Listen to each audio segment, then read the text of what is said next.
pitcher's duel, and then finally Dustin Woodcock broke that up in the top of the ninth, and he hit a home run, making it 2-1. Legends did load the bases, though, in the bottom of the ninth and had a chance to win, but couldn't get a run across.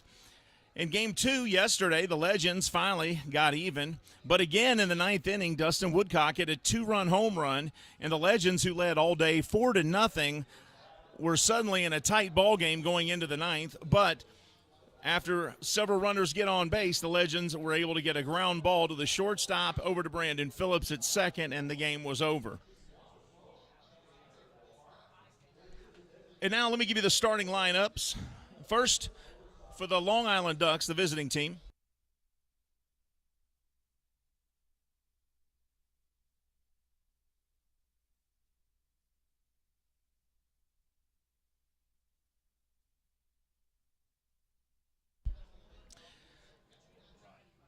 First, the starting lineup for the Long Island Ducks. Batting first, playing right field, number 14, Johnny Turbo.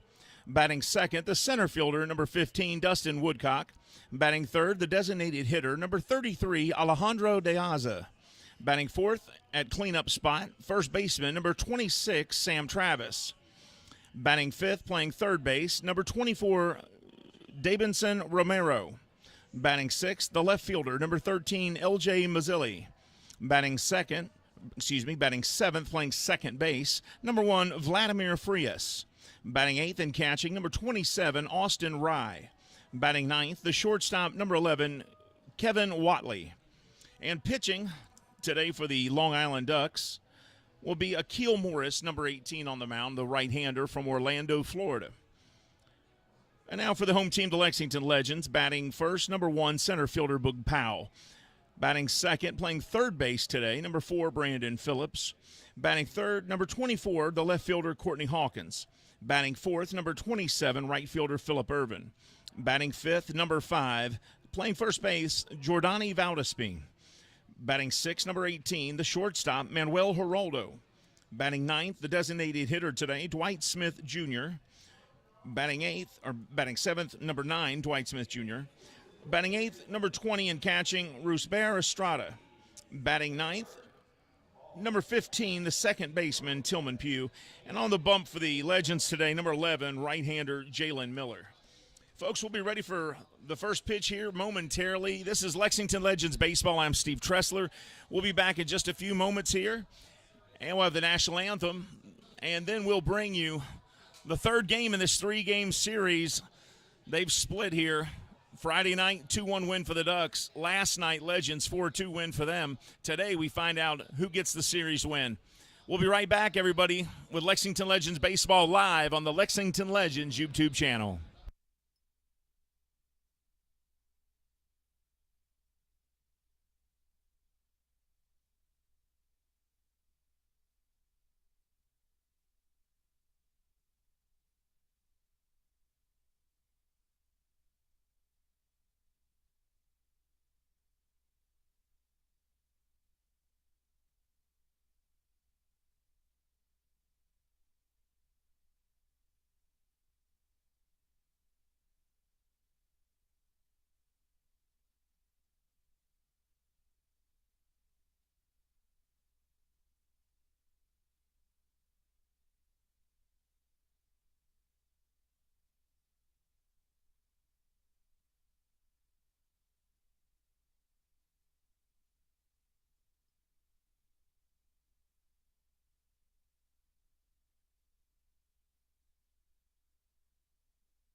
downer is it? Tower hits this one, rocket, and diving catch.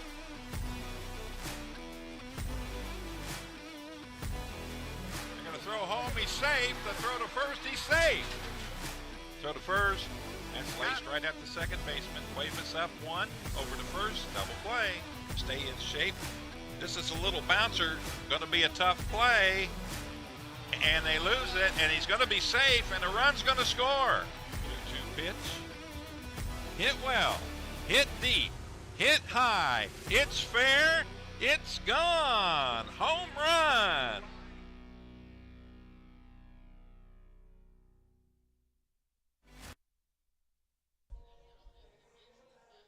Good afternoon, everybody. It is 83 degrees, sunny, a few clouds in the sky. It is perfect baseball weather with a little bit of a breeze blowing out towards left field. I'm Steve Tressler. It is time for Legends Baseball. Game 3 of this 3-game series ready to begin here. Jalen Miller on the bump for your Lexington Legends, the right-hander, and he will be facing Johnny Turbo, who will be batting first for the Ducks today. Lexington Legends won last night 4-2 in a great game. Went all the way down to the wire, as did the game on Friday. The Ducks won that one 2-1. So we are ready for another game. Hey, hello to everybody watching on YouTube today. Eric, hello to you. Jackson, Aaliyah Yates down there in the stash shop. We are ready for baseball, folks. Johnny Turbo stepping up to the plate.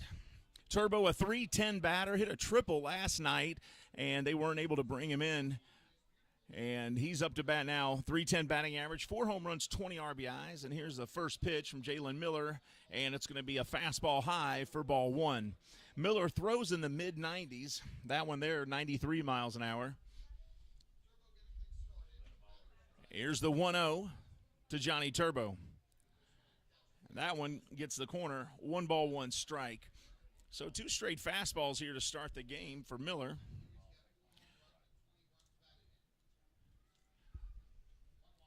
This one outside, swing and a miss, strike 2.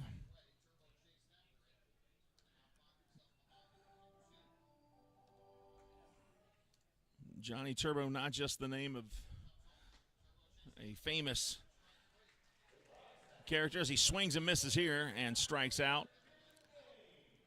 Johnny Turbo was actually drafted 2006 by the Philadelphia Phillies in the 4th round. And he goes down swinging.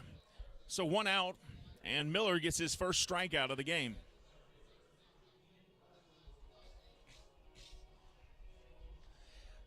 Dustin Woodcock coming to the plate for his first trip. Now, the last 2 nights in a row, this guy has hit a home run in the 9th inning. Swing and a miss here on the pitch, 92 miles an hour fastball. It's interesting because he hasn't done anything in his other at-bats. But, boy, when he gets up in the 9th, he sure does know how to do it.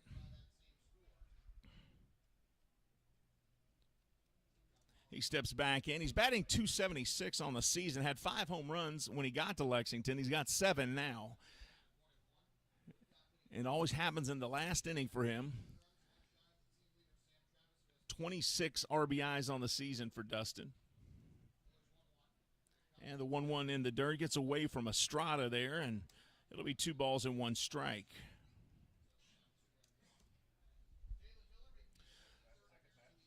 This is the 23rd appearance for Jalen Miller of the year. Now, Dustin Woodcock played his college ball at Southern Illinois University for the Salukis. This one fouled off. 2 balls, 2 strikes. The 26-year-old.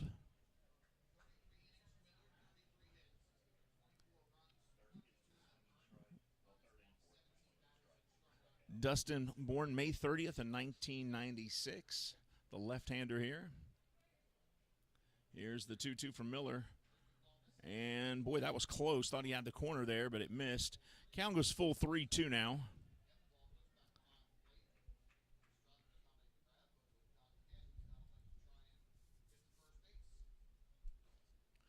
Full count. Miller readies for the payoff pitch here. Kicks and fires.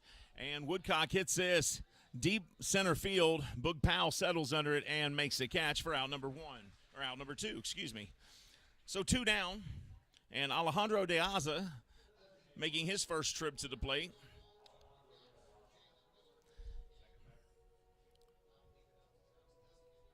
Alejandro De Aza, one of the best batters in the Atlantic League. When these guys put up big numbers, you can almost bet that they're not going to be here much longer. De Aza, one of those guys from the Dominican Republic. He was drafted in 2004 in the 3rd round by the Florida Marlins. This one fouled off.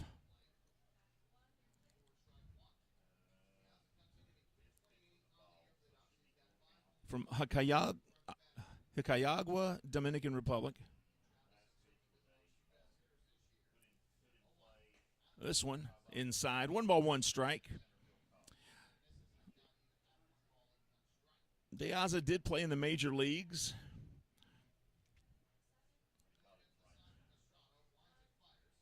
Swing and a miss here. 1-2 strikes.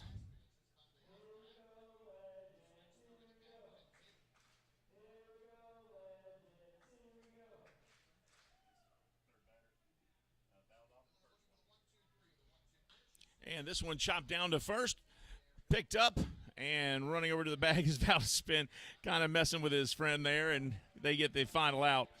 So the end of a half inning, no score. The Legends coming up. This is Lexington Legends Baseball on the Lexington Legends YouTube channel.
Welcome back to Wild Health Field in Lexington, Kentucky. No score as we start the bottom half of the first here.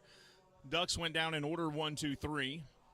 Turbo struck out. Woodcock flew out to center. De Aza grounded to the first baseman.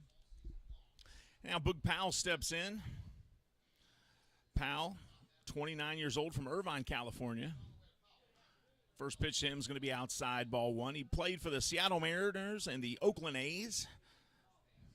His last year active in the majors was in 2018.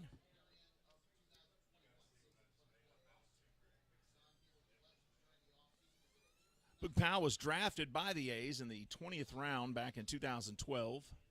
And he bunts here and gets down the line. He's going to get on just fine as Morris came off the mound to get to it, but it was laid down nicely and he was not able to catch up to it, and Boog Powell races down the line. And the Legends get a base runner. I like that call there by P.J. Phillips to bunt first batter up and get some Hawkins. Courtney hit one last night that knocked a window out in southwestern Louisiana. We did pay for it, and we sent an apology to the lady whose house it went into. Courtney got credited for a 2-run home run on that hit. 26 home runs, 67 RBIs. First pitch to him is outside, ball 1. I don't know that you want to pitch to Courtney, to be honest with you.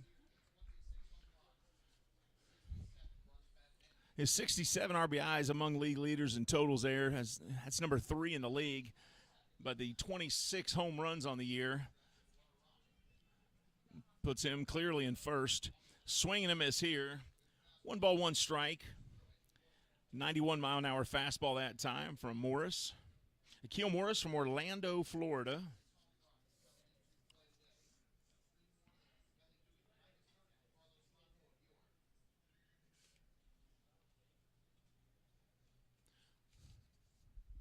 Here's the 1-1. Long look in that time from Morris. Boog Powell at second. 1 out here. And he fouls this one off. 1 ball, 2 strikes. So for all of you that wanted the graphics for the base, Urban steps in. This is righty on righty here. Boog Powell at second. 2 outs here, bottom of the first. First pitch up top, 92 miles an hour for ball 1.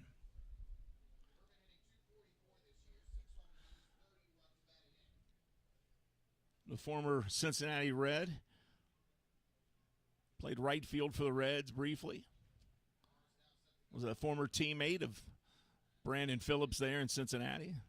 Second pitch to him, missing. 2 balls, no strikes. 244 average this year. 6 home runs and 30 RBIs.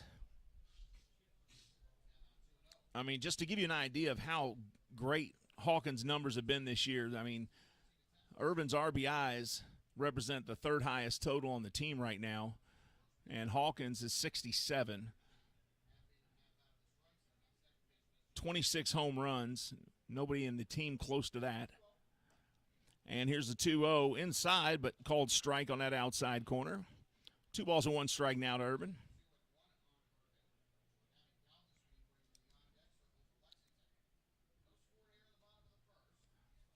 He steps back in, 2-1. Beautiful day here at Wild Health Field.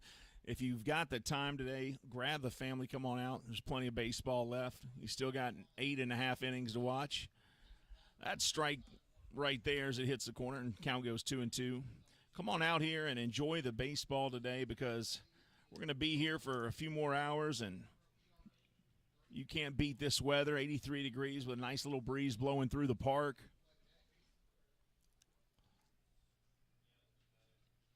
From the stretch here, 2 outs, 1 on. Here's the 2-2. Still looking at Powell. Now Irvin calls timeout because he thinks that's a little bit too long just to stare back there, and I would agree. So I made here's the 2-2. Irvin hits this, chopper over to second.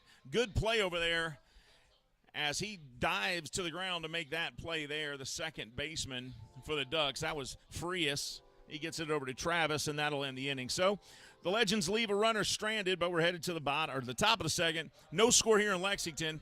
We come back, I'll tell you about the zucchini lasagna I made last night. We'll be right back with Legends Baseball right after this.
Welcome back to Wild Hill Field in Lexington, Kentucky, where the Legends and the Ducks scoreless after one. Jalen Miller on the bump for the Legends. First pitch here hits the inside corner for strike one as he faces off against Sam Travis, the first baseman. So I made zucchini lasagna last night. It was unbelievable.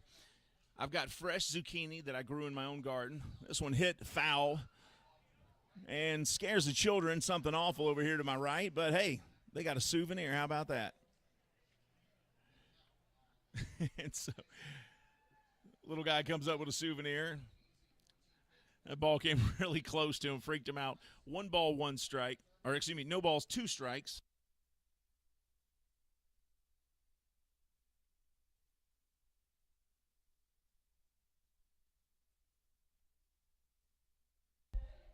Oh, and 2 now to Travis.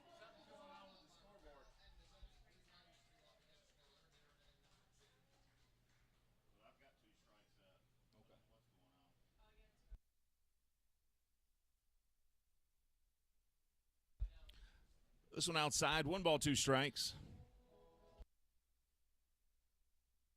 So I got zucchini I grew in my garden. It's beautiful, and I use the Miracle Grow topsoil like everybody does, but put a little bit of that and some regular dirt as well, just from the backyard, mix it together, so it's a real good kind of feel to it. And I didn't grow these from seed. I actually picked these up and planted them, but for a plant that cost me $2.49, I've gotten about 8 zucchinis out of it already. This pitch outside, and now full count here, 3-2.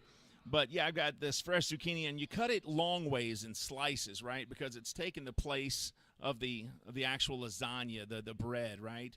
So you cut that into long slices. Here's the payoff. This one rocketed right to second. Great catch over there. Tillman Pugh makes a nice grab, and that's out number 1. Travis hits a line drive, but just not in the right spot. Tillman Pugh ready for it.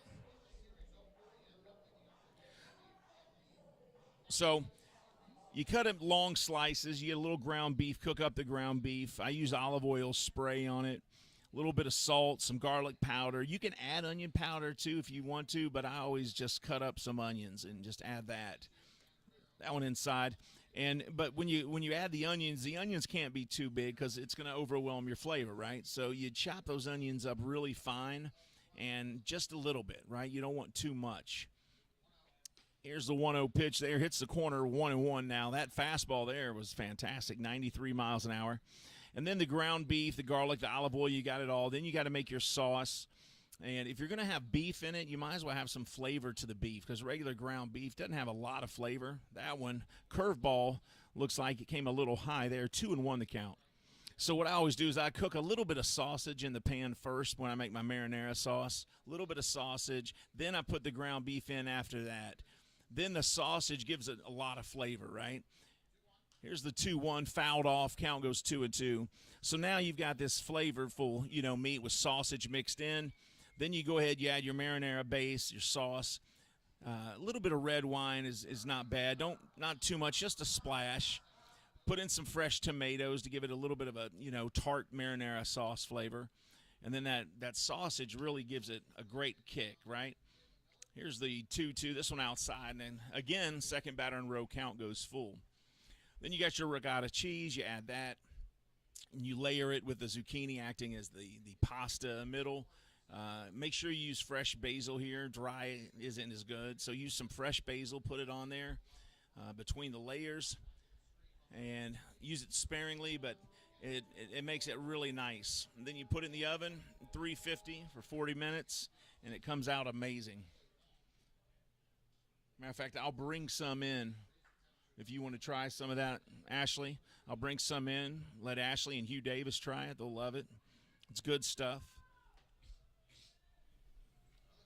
Here's the payoff pitch from Miller. And this one hit deep left field, left center. Boog Powell coming over, calls off Hawkins, and makes the grab for out number 2. So 2 good at-bats really for the Ducks, but nothing of them. Travis lines out to second. Romero flies out to center. And now L.J. Mazzilli, we'll see what he can do.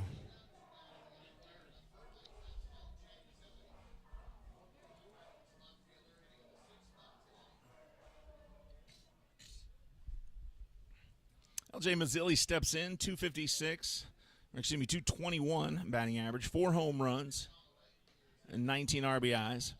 First pitch to him is a little high, ball 1. The lasagna turned out great. That was actually my lunch before I came out here today. Swung and missed there.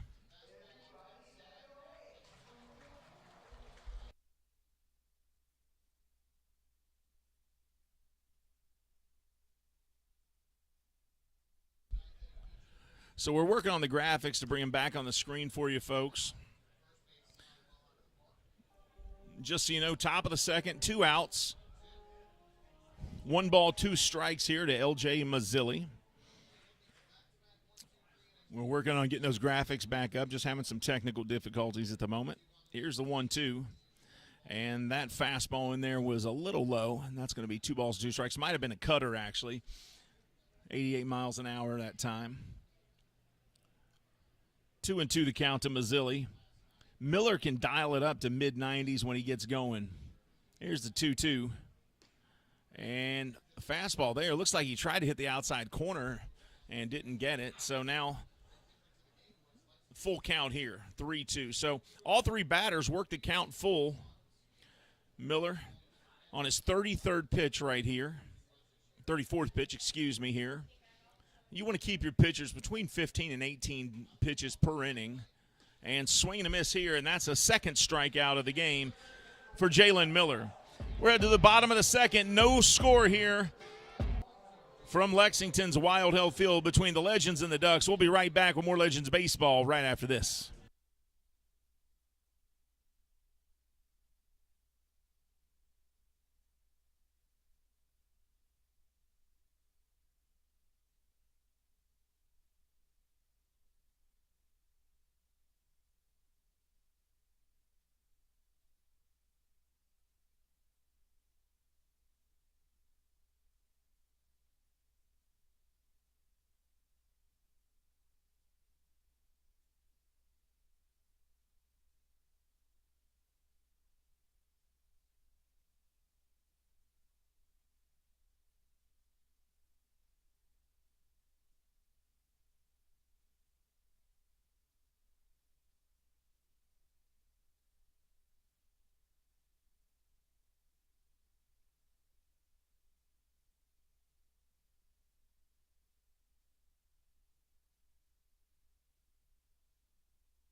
Welcome back to Wild Health Field in Lexington, Kentucky, as we begin the bottom of the second inning. No score here in Lexington.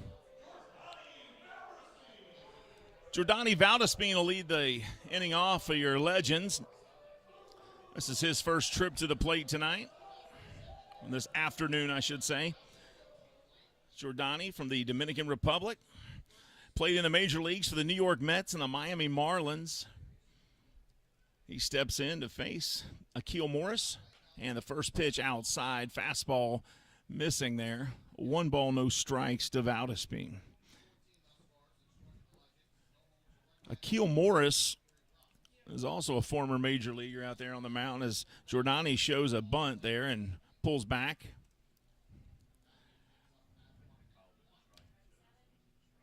So that is a strike, though, a called strike.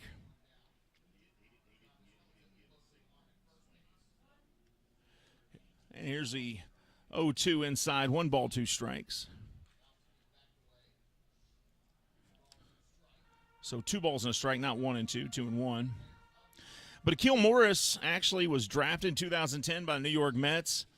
Did play for the San Francisco Giants. This one up top, 3 balls, 1 strike.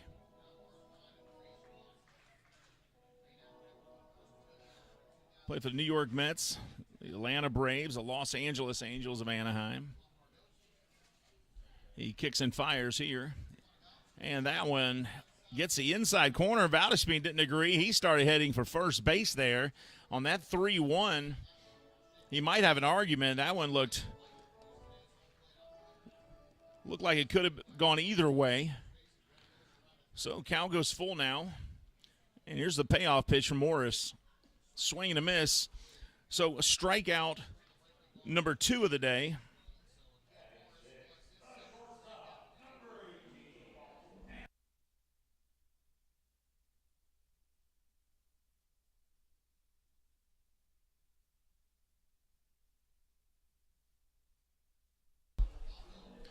And now Manuel Geraldo stepping in, the shortstop for your Lexington Legends to face Akil Morris.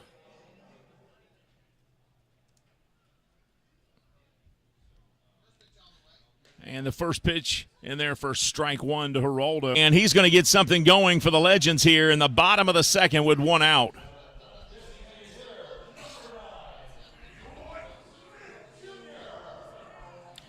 And here comes the best of Georgia, Dwight Smith Jr.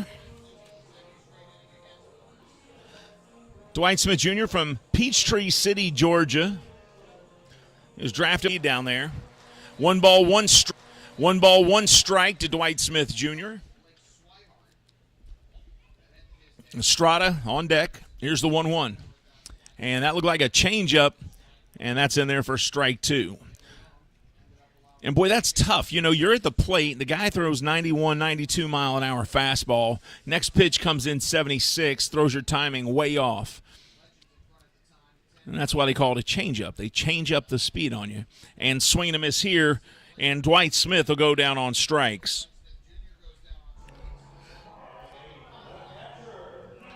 So that's strikeout number 3 of the day for Akil Morris. So Rosbera Estrada, the catcher for the Legends, steps up. Tillman Pugh in the on-deck circle. Catcher wants to give him a few words before Estrada steps up to the plate. I want to thank all of you for joining the broadcast today and supporting Atlantic League Baseball.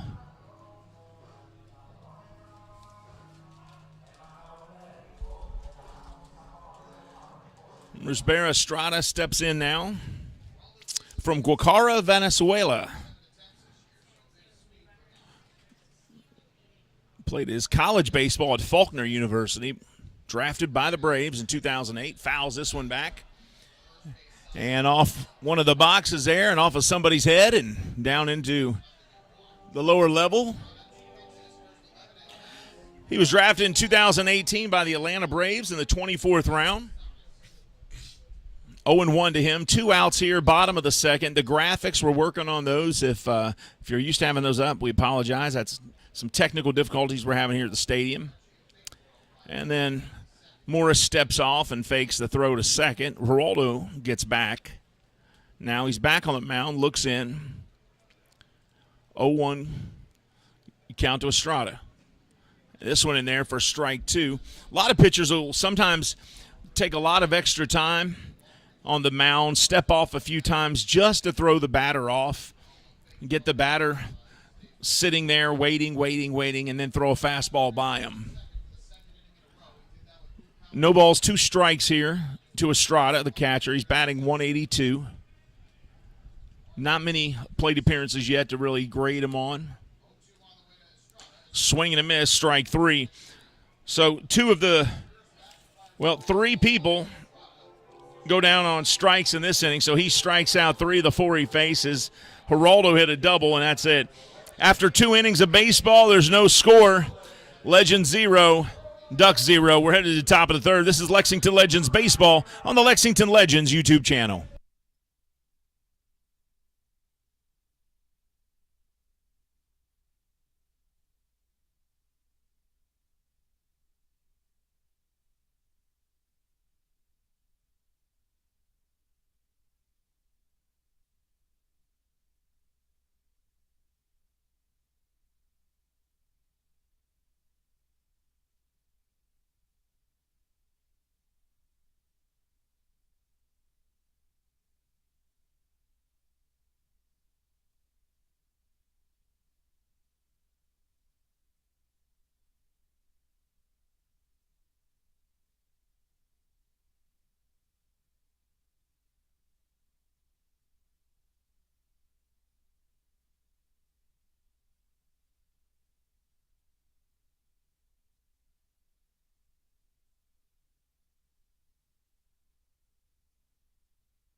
Welcome back to Lexington, Kentucky, folks. Start of the third inning here. No score between the Ducks and the Legends. No runs, no hits, no errors for the Ducks. No runs, 2 hits, no errors for your Legends as we begin the third inning. Jalen Miller on the bump for the Legends. And his first pitch to Vladimir Frias. Missing. 1 ball, no strikes. Frias, one of those guys that went inside. And Frias takes off, and he utilizes the rule here in minor league baseball where if any pitch gets by the catcher, he can go to first. It went to the backstop there. So now sometimes not everybody knows about that rule, but Frias did something completely legal in the Atlantic League. If the ball gets by the catcher at any point during the count, the batter can run to first.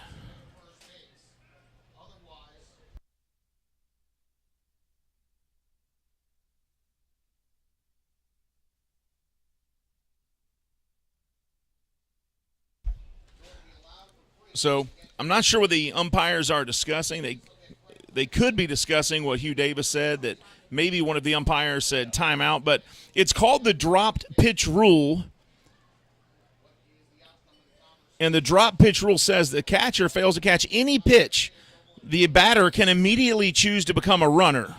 The batter shall be deemed to have chosen to become a runner under this rule. If both of the batter's feet leave the batter's box, the batter, in the umpire's judgment, demonstrates or otherwise creates an impression that he is advancing to first. The batter may not become a runner with first base occupied and less than 2 outs. I'd like to know what happened there because everything that Frias did was by the book. He should be on first base right now according to the rules.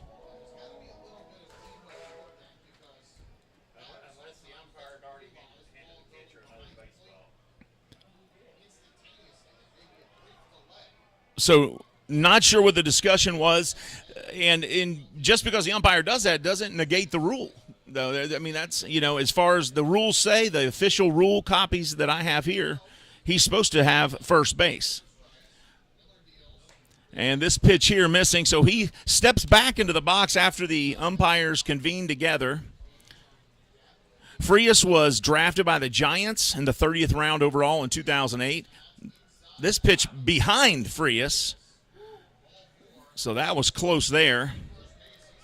And now Frias has something to say to Miller, and the dugouts are starting to empty as players from each team coming out of the dugouts here. As you see there at first base, they're collecting. The umpire's out there. And it looks like cooler heads are going to prevail here as players from each team have come out. And I don't know that Jalen Miller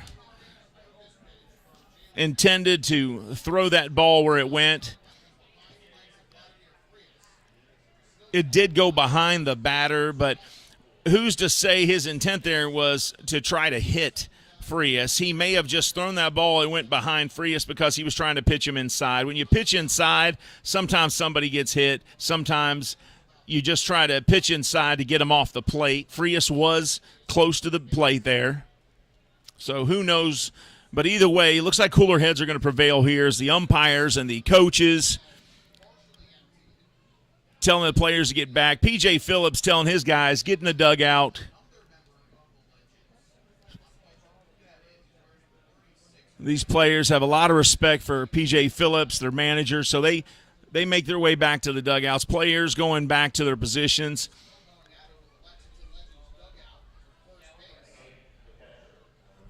As the pitchers all make their way back to the bullpen as well. So a little dust up there after that pitch. The ball 4 pitch went behind Frias.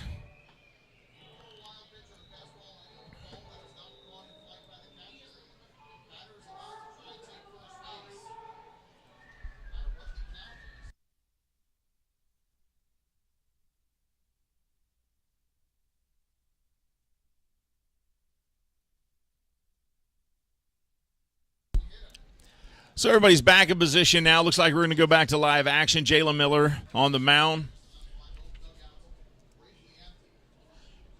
And Austin Rye steps in, 239.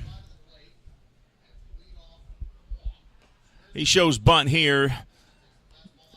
And that's ball one as he pulls the bat out of there, as the pitch wasn't in the strike zone. So you can be upset about Frias not getting the bag when he took off as a runner, but that went in there for a strike. He did end up at first base, and that was the whole point, right? He wanted to get first base on that missed throw. As it turns out, he got first base anyway on a walk. So there's no you can't get a complaint out of either manager at this point as how that turned out.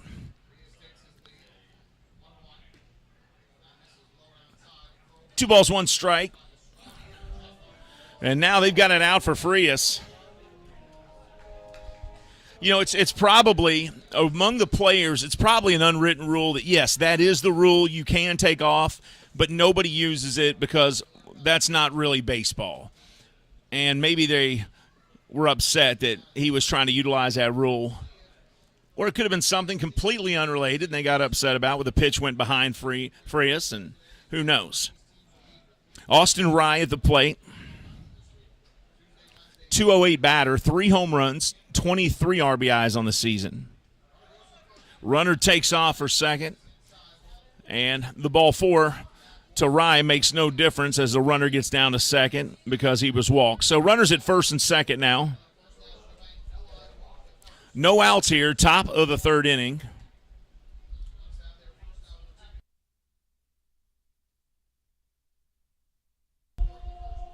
Kevin Watley comes up to the plate, the shortstop.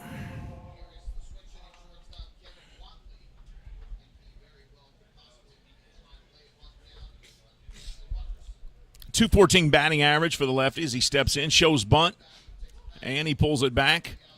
You know, it's funny, through the first 2 games of the series, you never saw anybody try to bunt. In this game, we've now seen 5 batters step up, move into the bunt position, and only 2 have actually put one down. And that was Phillips and Powell in the first inning, in the bottom of the first for the Legends. Here's the 0-1, fouled off. No balls, 2 strikes now to Watley. .553 OPS.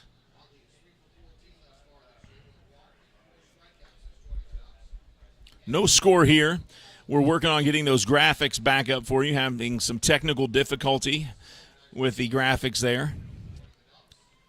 We are in the top of the third inning here in Lexington. No score. Top of the third. No outs. 2 on. Kevin Watley, the shortstop, the number 9 batter in the order for the Ducks at the plate. And this one up high. Count goes 1-2 now to Watley. Watley batting .214 on the season. Both benches just cleared moments ago after a pitch to Vladimir Frias went behind him. But everybody was able to calm themselves down and bunts on a 2-strike, and then they get it to second for the double play. Watley with 2 strikes bunts the ball. Jalen Miller ran from the mound, caught the ball in the air, and threw down to second base to get the double play, and Frias doesn't get back in time. And I don't know that we'll see the replay because we are experiencing technical difficulties.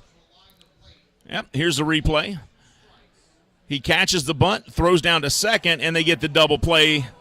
That's 2 the hard way, but they got it. So 1 on, 2 out now.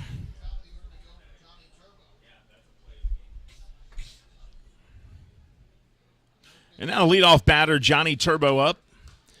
He swings at the first pitch he sees and fouls it out of play. Strike 1. Turbo batting over 300.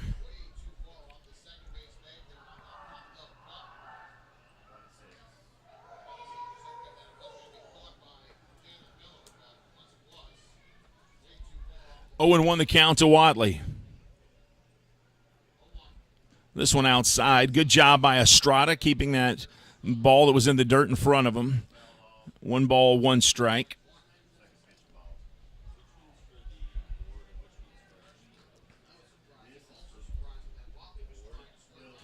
Johnny Turbo. Here's the 1-1. Oh, he hits Turbo, and that is really going to rile up each team there. They stay in the dugouts, but after throwing behind one batter 2 batters ago, the bench is emptied, and now Turbo has been hit by a pitch.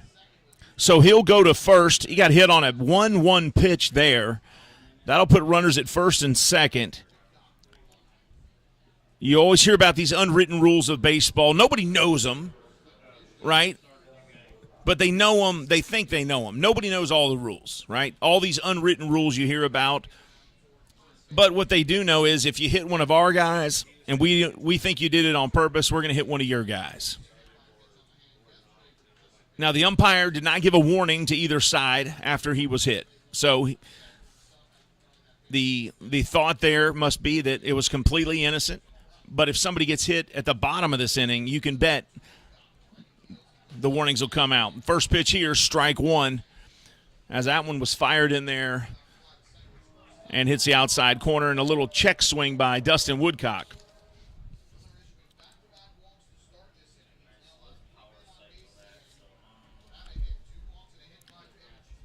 Top of the third, 2 outs, runners at first and second. And this pitch outside. 1-1 the count now to Dustin Woodcock.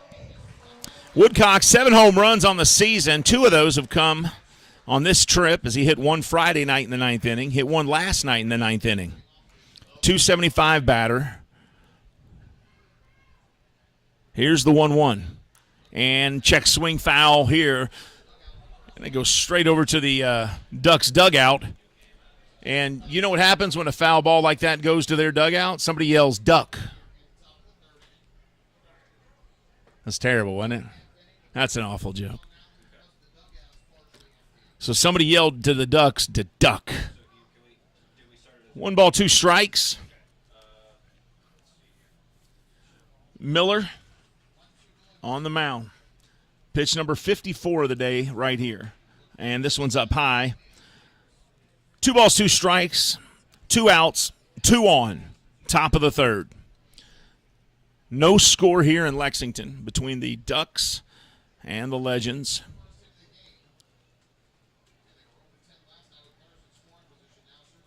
Jalen on the mound for the Legends. You see the Ducks at first and second there. Jalen throws low 90s for that fastball. Here's the 2-2. Oh, and that one hits him in the foot. There's no way Jalen's doing this on purpose. He just lost control of that pitch. And Dustin Woodcock gets hit in the left ankle. And that's a second batter in a row, though, that Miller's hit. The umpire actually went out and said something to him there. Was he hit there? It looked like he was, in the foot. Yeah. Now the trainer comes out to talk to Dustin. Let's see if he's okay.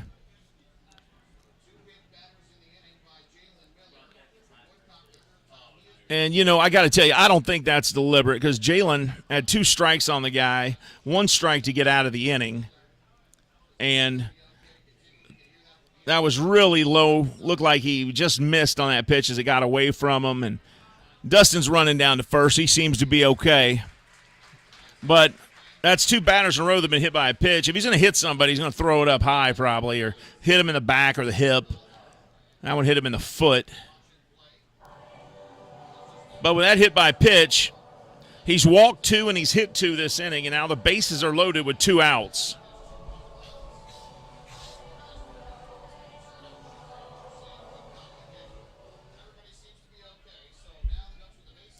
And now this is not the guy you want at the plate with bases loaded. Alejandro De Aza, one of the top batters in the league, number 3 in the league in batting average, does well with runners in scoring position.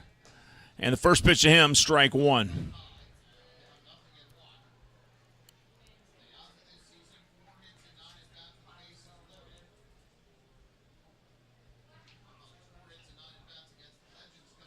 He bats over 400 with bases loaded. Not a great stat for us to see there as Legends fans. And this one up top, 1 ball, 1 strike.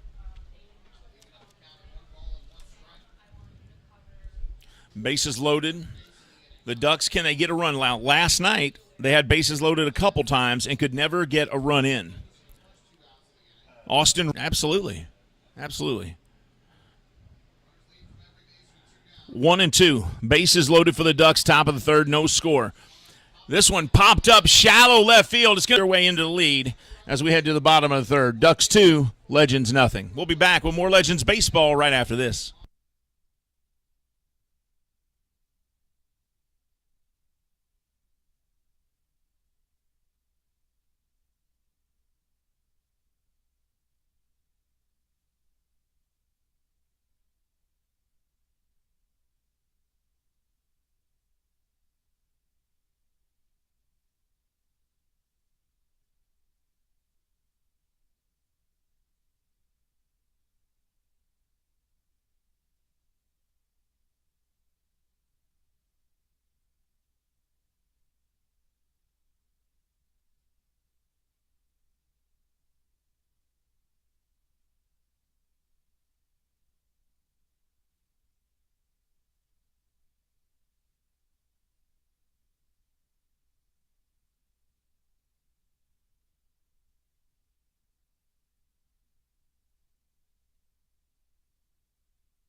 Welcome back to Wild Health Field in Lexington, Kentucky, as we begin the bottom of the third inning here. We apologize, the graphics that show you the score in the inning are not up right now. We're working on that and having some technical difficulties. Legends trail 2-0 as we begin the bottom of the third. Tillman Pugh, ninth batter in the order, steps up to the plate for his first trip. And he looks at a fastball there, 92 miles an hour for strike one. That's Akil Morris on the mound. Akil played in the major leagues. And Tillman Pugh hits this pitch, the 0-1, deep center field. But Dustin Woodcock moves over, makes the catch, and that's out number one.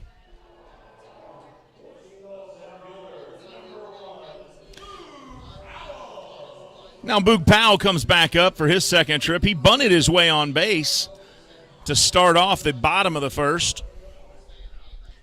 Made it to second on the sacrifice bunt by Brandon Phillips and not able to score after that, though, as he was left stranded. First pitch to him. And that's a strike call.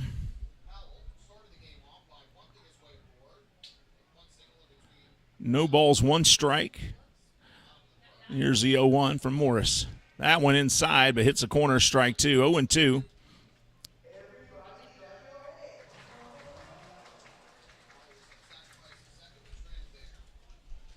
Powell, 302 batter, 7 home runs, 25 RBIs. This one inside. And that's 1-2 now.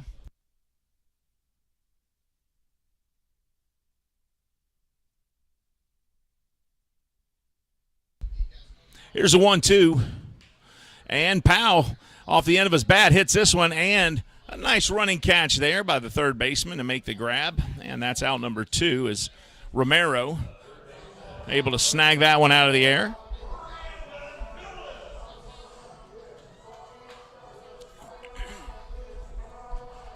Now, if there's going to be a retaliation For two batters getting hit by pitches, it's probably going to come right now. And Brandon Phillips knows the rules. And that's not going to make him happy. Here's the first pitch from Morris to Phillips. Swing and a miss here. Strike one. Bottom of the third, 2 outs here in Lexington. No score. Actually, 2-0 score. I'm sorry. The Ducks, first time in this series, got a 2-0 lead in the top half of the third. And Phillips hits this one hard, right field, and it's going to sail over the Mattress Overstock Warehouse, and that's strike two. So 0-2, 2 outs, bottom of the third.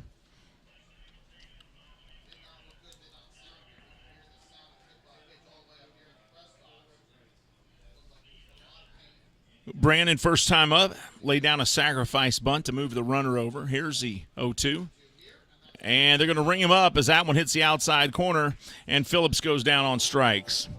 So that'll end the inning. 1-2-3 for the Legends in the bottom half of the third. We're headed to the top of the fourth. Ducks 2, Legends nothing. We'll be right back with more Legends baseball on the Lexington Legends YouTube channel. Please join us, everybody. Thanks for watching.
Welcome back to Lexington, Kentucky. Jalen Miller on the mound as we start the top of the fourth inning here. Ball one. Ducks lead 2-0 here in the fourth inning. Here's the leadoff batter. First pitch to him is ball one. And this one hits the corner. 1-1 strike.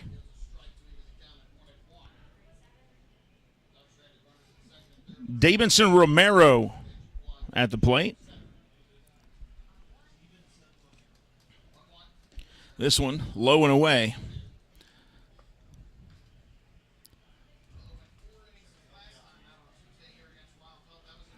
Romero, 255 batting average. Interesting spelling to the name. D-E-I-B-I-N-S-O-N. Davidson, first name. Last name Romero. Legends have not trailed in this series until this game. They were ahead in every game. First game, they were ahead 1-0 for most of that game until the bottom of the ninth or top of the ninth, and the 2-1 lead proved to be the winning score for the Ducks. And he's called out on strikes there as that one hits the outside corner. So that's strikeout number 4 of the day.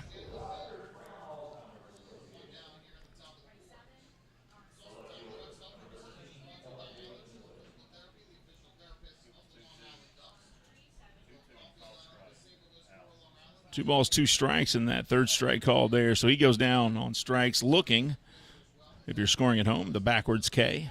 Now L.J. Mazzilli steps in. He looks at a first pitch strike.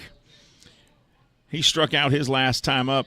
You know, if you've never done it or if you don't know how, have somebody teach you how to score at home, because it's actually a fun way to follow the game. Strike 2 there to Mazzilli. He didn't like it. He said something to the umpire, because it not only helps you follow the game, but it's really fun to see how different things are scored and how you write it down in the book. 1-2 now as that pitch misses.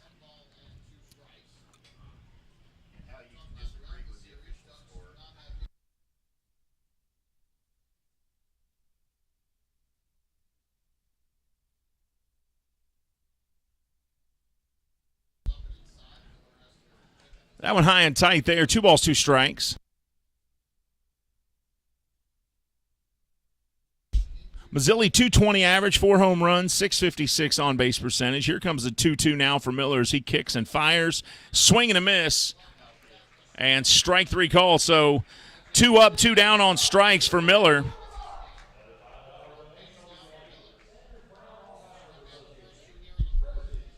So Miller settling down after hitting a couple batters. That's his 4th strikeout of the day.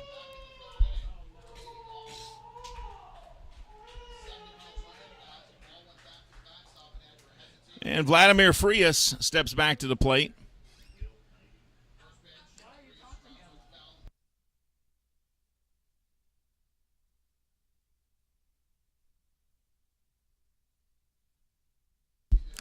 He fouls that one out of play. 0-1. Miller looks in.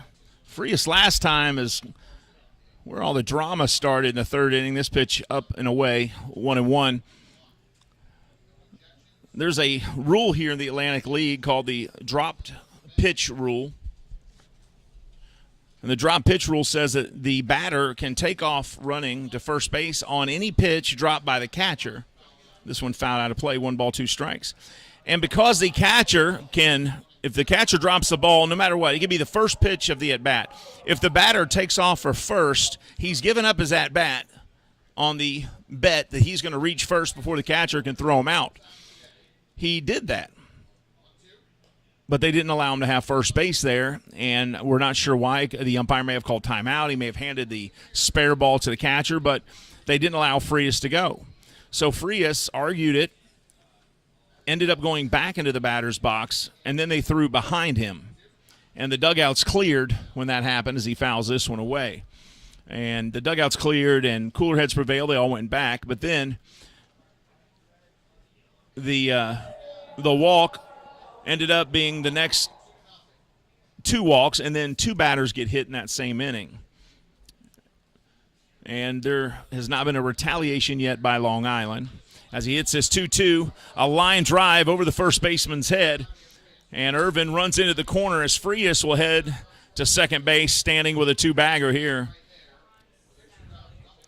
Effort made over there at first base by Vladespin, but not able to come down with it. Irvin chases it into the corner. So Frias on base with a 2-out double here in the top of the 4th inning in Lexington.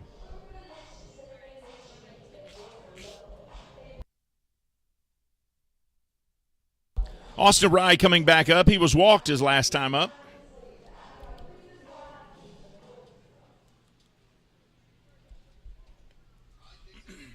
Absolutely gorgeous day for baseball. 83 degrees. Feels like 75. The wind's blowing out towards left field. And the first pitch to Rye is up top. 1 ball, no strikes. Austin Rye, last name spelled R-E-I, pronounced R-Y-E, like rye bread. Austin Rye, 208 average, 3 home runs thus far this season. Next pitch there, just missing. 2 balls, no strikes. 2-0 lead here. We apologize, the graphics are not up right now. We're working on that, folks. We have some technical difficulties right now.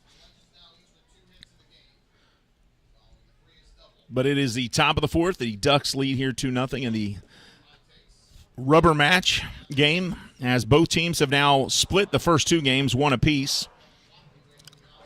3 balls and no strikes here. to Austin Rye. Legends lost Friday night 2-1. They came back and won yesterday 4-2. And this one misses. So for the second time in a row, Austin Rye walks on 4 straight pitches. And now Kevin Wadley, who hit into a double play his last time up, steps up to the plate. Wadley actually tried to bunt with 2 strikes. The bunt went up in the air. Miller charged down from the mound, caught it in the air, threw to second, and was able to get the double play the hard way there, as Frias couldn't get back to second in time. So for the second inning here, Frias at second and Watley at the plate. Watley hits a line drive right field and caught by Irvin, and that ends the threat. We're headed to the bottom of the 4th. The Ducks 2, the Legends nothing. We'll be right back right after this.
Welcome back to Wild Hill Field in Lexington, Kentucky, everybody. Thanks for joining us. We are beginning the bottom of the 4th. We're having some trouble with our graphics, the on-screen graphics. So it's a 2-0 score here as the Legends trail the Long Island Ducks. And Courtney Hawkins steps in to face Akil Morris. Hawkins will lead off the bottom of the 4th here in Lexington. First pitch, Hims in there for strike 1. Hawkins' 26 home runs lead the Atlantic League in home runs, 309 batter. I have no idea why he has not been picked up. He is talent ready for Major League Baseball. He's got MLB numbers, and I can only imagine that he's not going to be here if he continues this pace by the end of the month. Last year, he hit 32 home runs for the year total. He's got 26 home runs now as he swings and misses. So 26 home runs was pretty close to his entire total last year, and he's gotten that in the first half. I mean, this is only game 5 of the second half of the season. If he continues this pace, he's on pace to hit 48 home runs on the year. And the guy improves from 32 to 48 home runs in a year. You got to pick him up.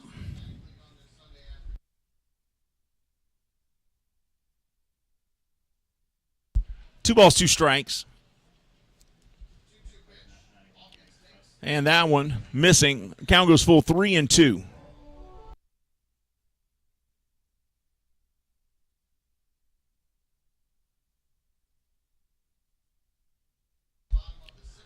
Ducks are everything they were billed to be.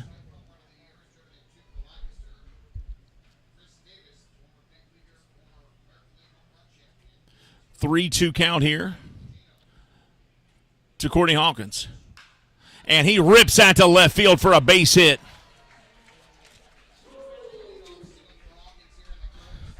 I got to pay my money up to Ashley over there.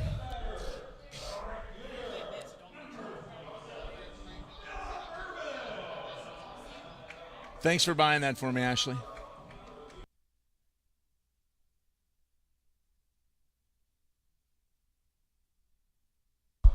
Courtney Hawkins at first base, and here comes former Cincinnati Red, Phillip Urban.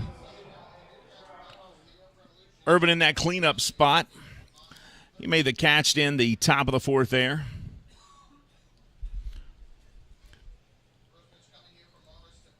Nobody out. And Urban chops this one down to third base. Hawkins makes it safely, and oh, did he get him? Well, they called the out there. I want to see that replay. I don't know how they got him out there. Hawkins makes his way to second, but Urban is out at first.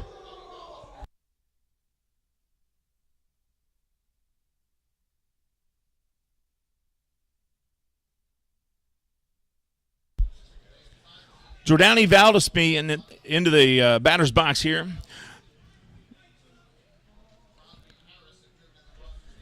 One on, one out. Courtney Hawkins at second. He hit a liner to left to get on base. Moved over just now by Irvin as Irvin chops one to third and is thrown out.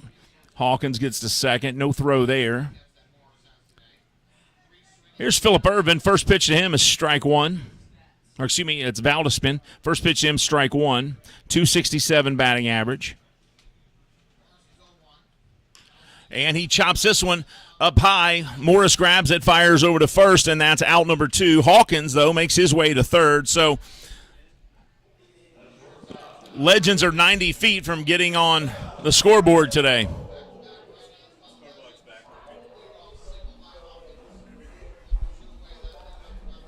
There we go. Special thank you to our technical team who worked hard through that period there to get the graphics back up. 4th inning. Bottom of the 4th here, 2 outs. Manuel Geraldo doubled his last time up. If he can do that here, it'll be a 2-1 game. And that pitch hits the outside corner for strike one. 269 batting average for Geraldo. 2 home runs this year. 11 RBIs. And the graphics team also got the on-base graphics up there. Thank you for that. And he chops this one over to second base. Hawkins comes across the plate, but it's not going to count as Geraldo is thrown out at first. We're headed to the 5th inning. The Ducks have quacked their way to a 2-0 lead. Just put it on their bill. Legends nothing. We'll be right back.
Top of the fifth inning here at Wild Hill Field in Lexington, Kentucky, everybody. I'm Steve Tressler. Legends trailing the Long Island Ducks 2-0. And the first pitch here to Johnny Turbo, strike one. Ducks put 2 runs up in the third inning. Legends haven't been able to answer them just yet.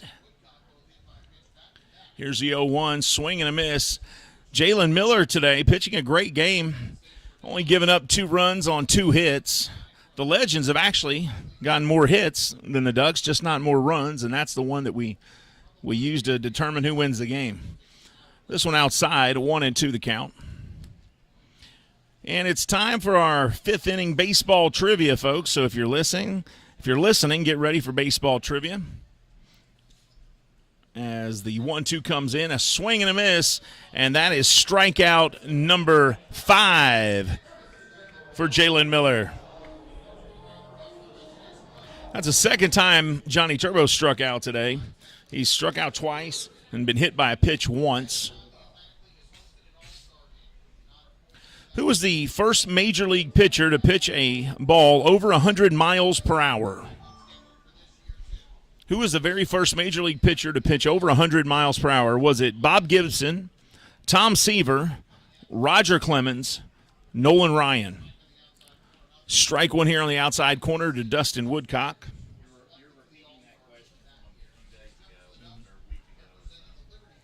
Woodcock flew out to center field, and he was hit by a pitch. 1 ball, 1 strike. Yeah, you're right. Ryan Express. Nolan Ryan in a game against the Chicago White Sox. September 7th, 1974. This one, rocket down to first base by Woodcock, picked up. And the bag is touched, and that's out number 2 of the inning as Jordani Vadaspin grabs that one. Yeah, Nolan Ryan threw over 100 miles an hour in a game versus the Chicago White Sox when he was an Angels pitcher. It was clocked at 100.8 miles per hour.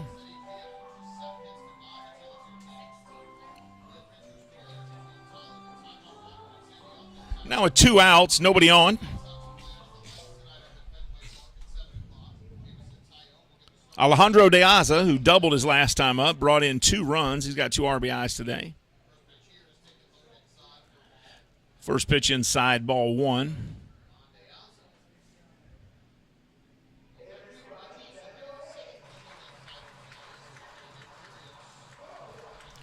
Just a gorgeous day for baseball here. I'm sitting around here forgetting to talk because it's so pretty out here. 330 batting average for De Aza. I mean, it is just beautiful. I mean, it is not, it's 83 degrees, but there's such a nice breeze, you don't even feel it. There's plenty of seats in the shade here. You got to come out to the ballpark this year, folks. Come out here and enjoy the weather. I mean, it is just unbelievable now. Unbelievable. Here's the 2-0 pitch there. Hits the inside corner. 2 balls, 1 strike.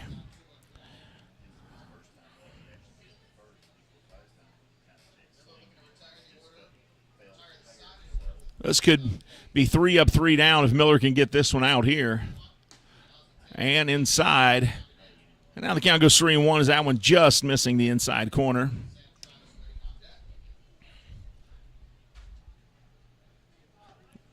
De Aza today 1 for 2. He represents the separator today. And that's ball 4. De Aza wasn't even sure if it was ball 4, but it was. So he'll get first base. So De Aza on board as Sam Travis comes up.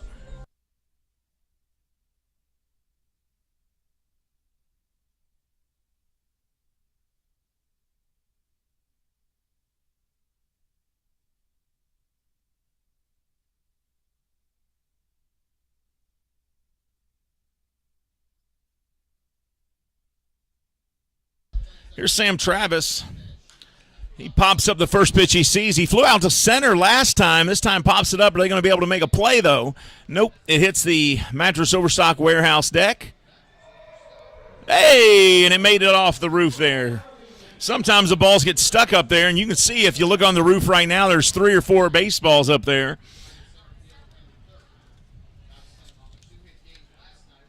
So no balls, 1 strike here.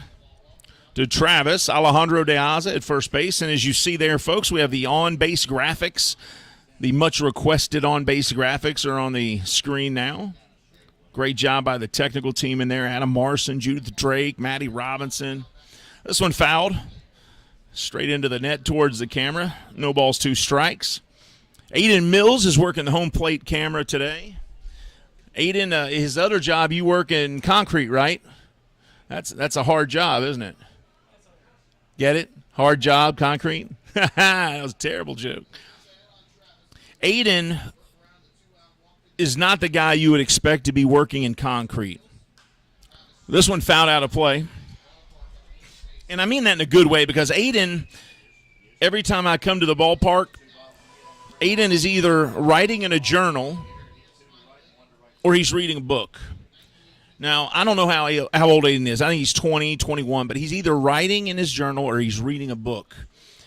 And not like a journal like you would see, like These Are My Dreams journal. Like, he's got a big, thick book, no pictures in it, which I thought was terrible because I looked through it there. There's no pictures in it. But I asked him what that was. Are these your hopes and dreams, Aiden? No. He's writing a fiction book right now, and I will be the first in line to read it.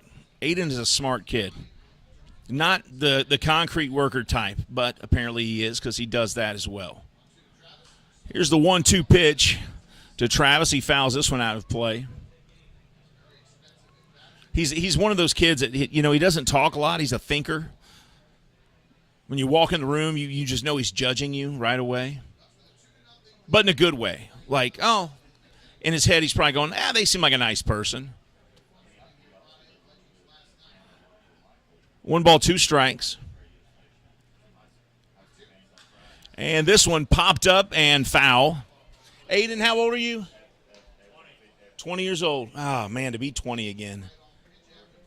So you can vote, but you can't drink. Okay. Aiden, what's your girlfriend's name? Did you hear that, ladies? He doesn't have one. Aiden Mills is on the single side right now.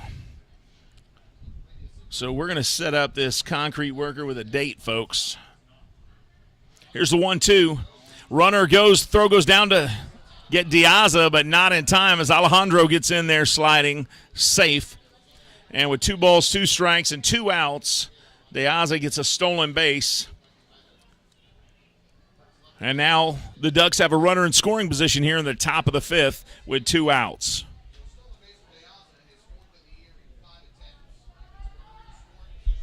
Diaza now with 4 stolen bases on the year. He's only been caught once.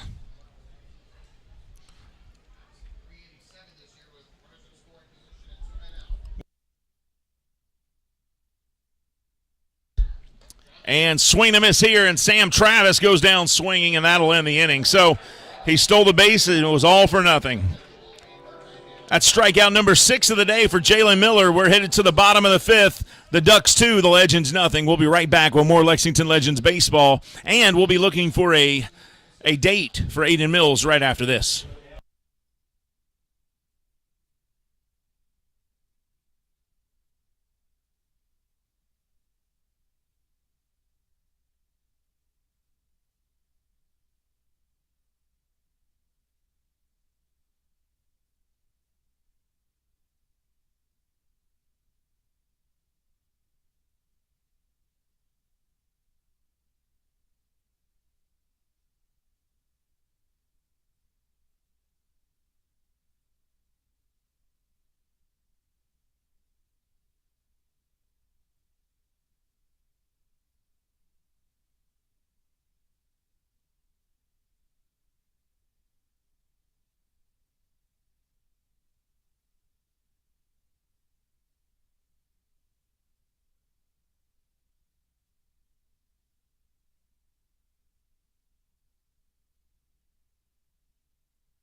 Welcome back to Wild Hill Field in Lexington, Kentucky, as the Legends trail the Long Island Ducks 2-0 in our rubber match here on Sunday.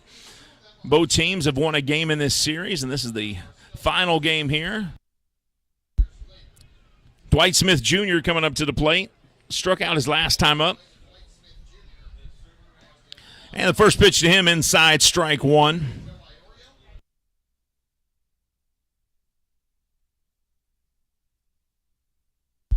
And Dwight Smith turns and tosses something over there to his compadre Estrada.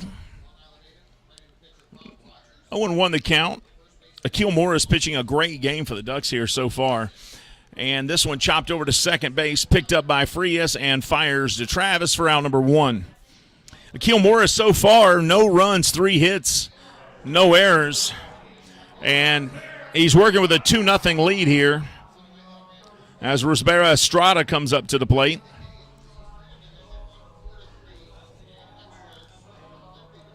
Estrada struck out his first time up.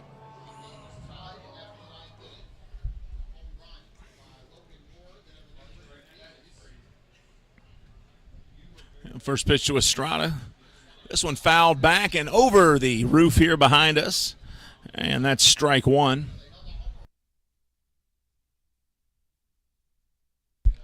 And it's almost time for the bottom of the fifth trivia coming up here. So get your thinking caps on, folks, as we bring you some trivia.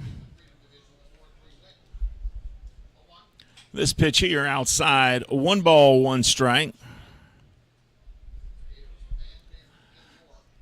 You know, in Major League Baseball, you can only have 13 pitchers on your roster now. Did you know that? Yep. The 26-man roster. This one lined up the middle for a base hit. Great to see that from Estrada. And the Legends have a runner aboard as Rosbera Estrada hits a line drive to center field for a base hit. Yeah, the 26-man roster on Major League Baseball teams on opening day through August 31st. And during the postseason, teams are limited to carrying only 13 pitchers. So half your team in the major leagues is going to be pitchers. Estrada at first, 1 out.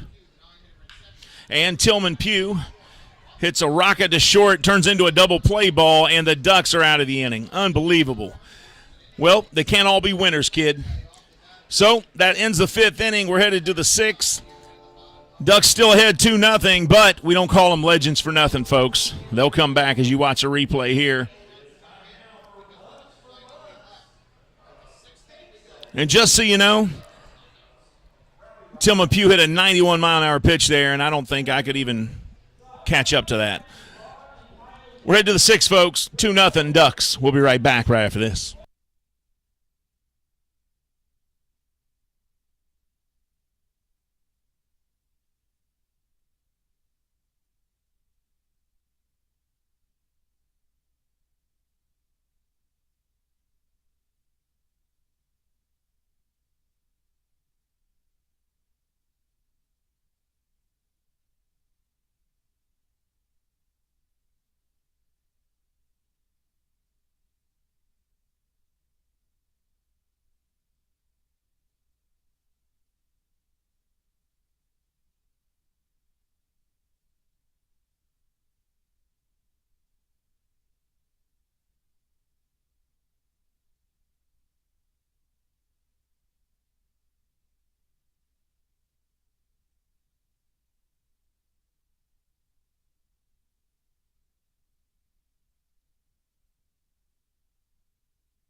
Welcome back to Wild Health Field in Lexington, Kentucky. Folks, I'm Steve Tressler, and we are beginning the top of the sixth inning here. Yaramil Geraldo on the mound for the Legends now. And we never did get to that trivia question in the bottom of the fifth inning. Who is the oldest rookie in Major League Baseball history? We'll be right back with that answer. Swing and a miss here. Yaramil Geraldo's first pitch. Strike one to Romero. Who was the oldest rookie in Major League Baseball history?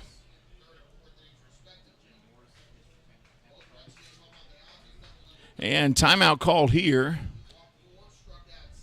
Not sure what that timeout was other than maybe the batter asked for it as he stepped out. And now we're back to live action here. Geraldo, here's the 0-1, fires it in there. Strike two. Great pitch there from Geraldo. So now 0-2.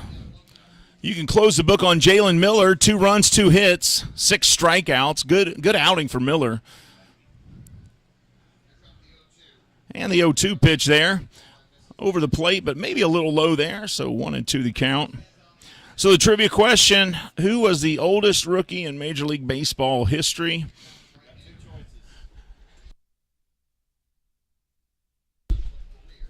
Oldest rookie in Major League Baseball history.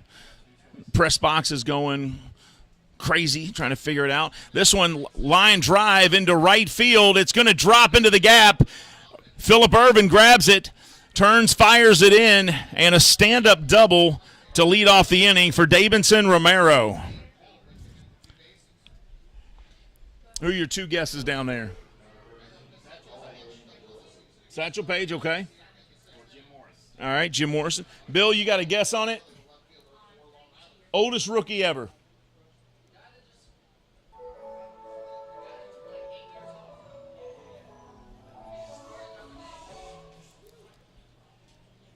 Probably my favorite player of all time. Satchel Paige. Satchel Paige, 42 years old, the first time he played in the major leagues. Pitched all the way till he was almost 60, 59 years old. And you tell me that guy, if he wouldn't have played, if there was no color barrier at that time, he would be, to this day, the greatest pitcher of all time, hands down. Satchel Paige is the answer to that question. The Mobile, Alabama native. Played for the St. Louis Browns, the Kansas City Athletics before they moved to Oakland. Check swing there on the 0-1. And they're going to call that as a strike, as they say, yep, he did go around.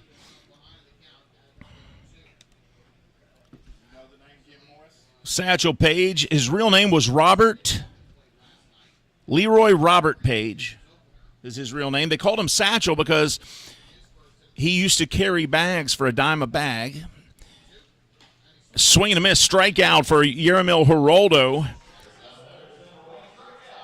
So Mazzilli goes down for the 3rd time today on strikes, but they called him Satchel Paige because he used to carry bags as a kid for $10 a bag when the people would get off the train.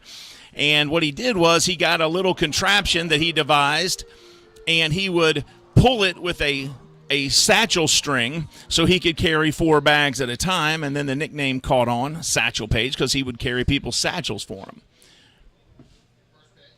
And the first pitch here, up high, ball 1. So that's where he got the nickname Satchel. Vladimir Frias doubled to right field his last time up. 242 average, 25 RBIs. And that one in there, strike 1. 1-1 the count. You can see the on-screen graphics now for everybody that was saying they wanted those. Now, you may say, oh, put on-screen graphics up, and you think it's easy and we press a button. But somebody actually has to design those and work on them and get them up here. And fastball upstairs, 2 balls, 1 strike. So a big thank you to Adam Morrison and to Judith Drake. Judith Drake's our technical director. She's always working, always trying to think of ideas.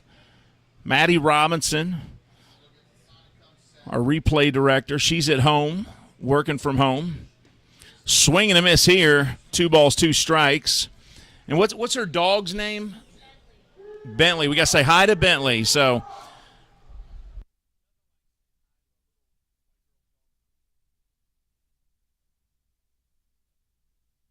hi, Bentley. Ruff, ruff, treat.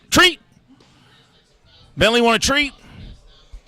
All right, that fastball down the way. 3 balls, 2 strikes. I just did that. I'm sorry for all the listeners. I did that to annoy Maddie Robinson and make her dog start barking out of nowhere. Full count here to Vladimir Frias. Doubled his last time up. Had a pitch thrown behind him earlier in the game, which cleared the benches. Here's the payoff. And he brings him up as a fastball hits the outside corner. 94 miles an hour from Geraldo for strike 3.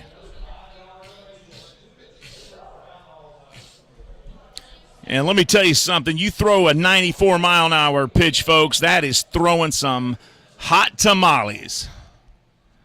Speaking of hot tamales, you wouldn't believe it, but those are loaded with sugar, kids. So be sure to brush your teeth after eating hot tamales. The 26-year-old Yeramil Geraldo. Strike 1 here. Top of the 6, 2 outs. Yeramil Geraldo from Santiago, Dominican Republic.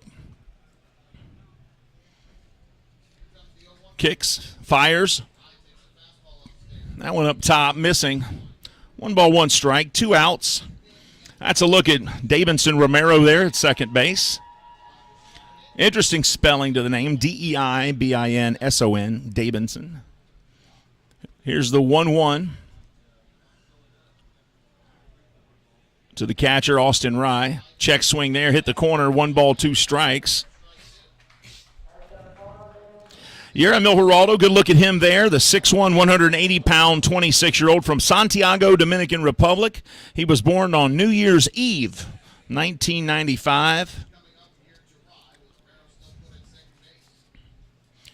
But yeah, our technical team just done a great job of trying to produce a great game and try to make the production, the game day production, as good as possible. This one low. 2 balls, 2 strikes. Now, there's lots of stuff we'd love to do. We are limited in some ways, but there's lots of stuff we'd love to do. The goal is to put something up that is good quality, that allows you as the viewer to follow the game and enjoy it as you support Atlantic League professional baseball, and we do appreciate that. This pitch outside, 3 balls, 2 strikes. So now a full count with 2 outs here, top of the 6. Yeramil Geraldo on the bump for the Legends. Austin Rye at the plate. Last name spelled R-E-I, pronounced like rye bread, Austin Rye. From the stretch, Geraldo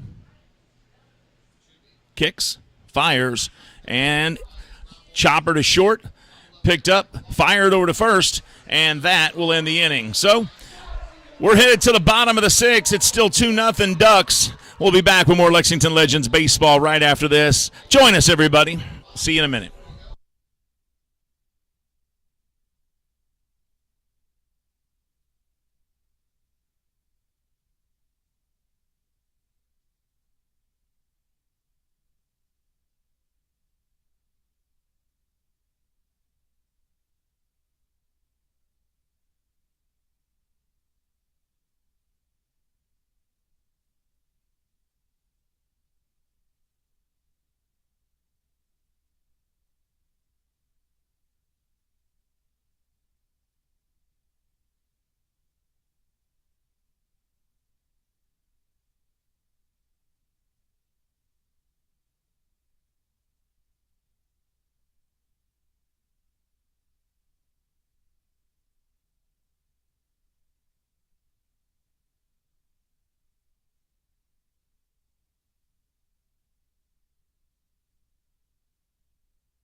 Welcome back to Wild Health Field in Lexington, Kentucky.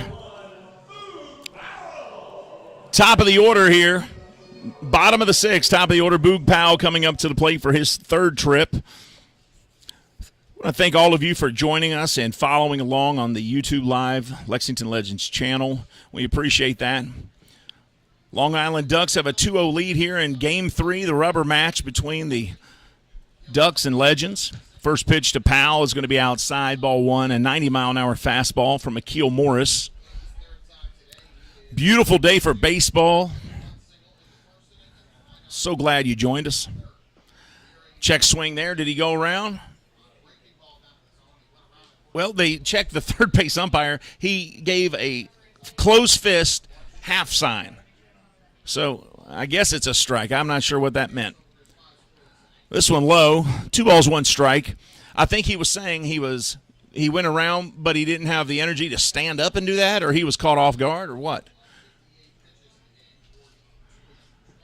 2 balls, 1 strike. Akil Morris pitching a great game for the Ducks. He's thrown 5 innings of shutout baseball, only 4 hits. What's interesting, though, the Legends have 4 hits and no runs. The Ducks got 2 runs on 3 hits. So the Legends are technically out-hitting the Ducks, but losing 2-0. Here's the 2-2. Powell hits a liner right at the shortstop, and they fire over to first for out number 1. So 6-3 play there for out number 1. That's Kevin Watley over at shortstop. And here comes the crowd favorite, Brandon Phillips. You know, I wonder if BP knows that I used to sing that song GP, but I use BP. BP, are you with me? Oh, yeah. Like when we would get hype going to the Reds games, we would sing GP Stomp, but I would say, BP, are you with me? Oh, yeah, we got BP. Are you? All right, make a stomp here, Brandon. Give us something. This pitch in there, fastball missing low. 92-mile-an-hour pitch. Brandon got hit on the hand last night, his last at-bat.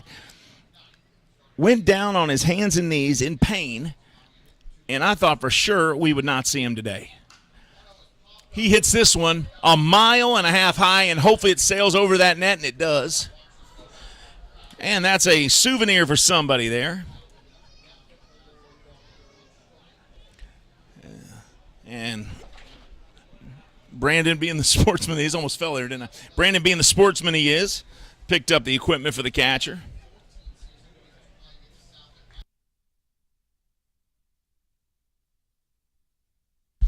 One ball, 1 strike.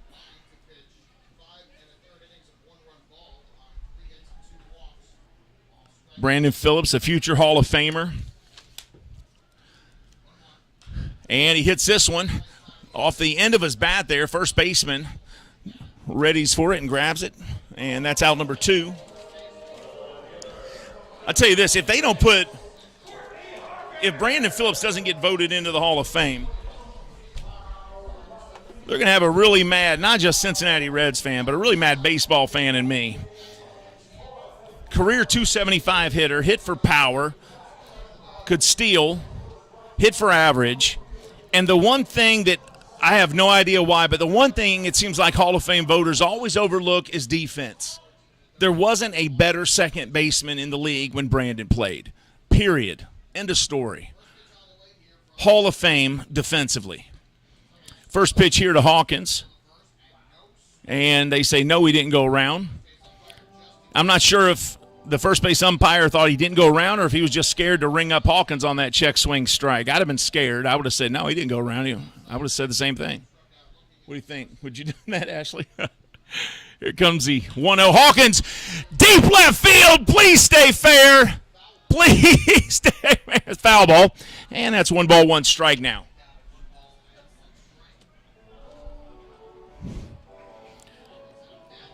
Courtney Hawkins from Corpus Christi, Texas. And if he can't get home, he does like to send baseballs home occasionally when he's batting to give to the kids there as a souvenir. Here's the 1-1. He's not going to pitch that pitch again. That one outside, 2 balls, 1 strike.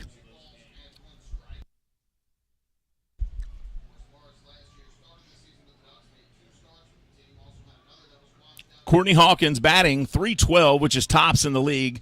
I mean, you can say, well, he's a home run hitter. No, he hits for average. This one outside, 3 balls and 1 strike. And it blows my mind because last time up he hit a line drive single. It blows my mind that he's still in Lexington. I can't believe that. I would have thought after seeing the numbers that he put up, the numbers Riley Mahan put up, Riley got picked up and taken by the Giants. There's got to be a major league team that needs a guy just like this as he draws another walk. He's also walked more than anybody else because they don't want to pitch to him.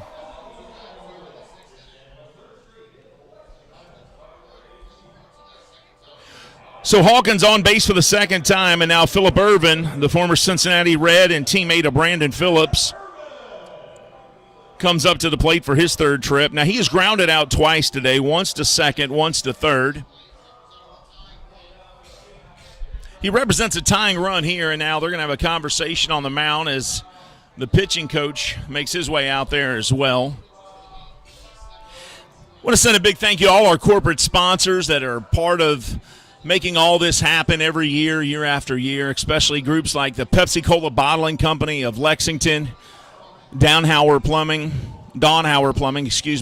Fayette Heating and Air, J&R Construction, Moe's Southwest, CHI St. Joseph Hospital, all the team doctors at the Lexington Clinic. A special shout out to one of those doctors, Natalia Shrestha. Dr. Shrestha, one of the best family physicians that they have. University of Kentucky Federal Credit Union, all support Atlantic League, all support the Lexington Legends baseball. Back to the live action here. Ervin hits it deep center field, going back and making the catch, and that'll end the inning is Dustin Woodcock. So, again, Legends have their opportunities, but they leave them stranded. We're headed to the 7th, folks. Legends trailing the Ducks 2-0. We'll be right back right after this.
Top of the 7th, welcome back to Wild Health Field in Lexington, Kentucky. Kevin Watley at the plate, the shortstop.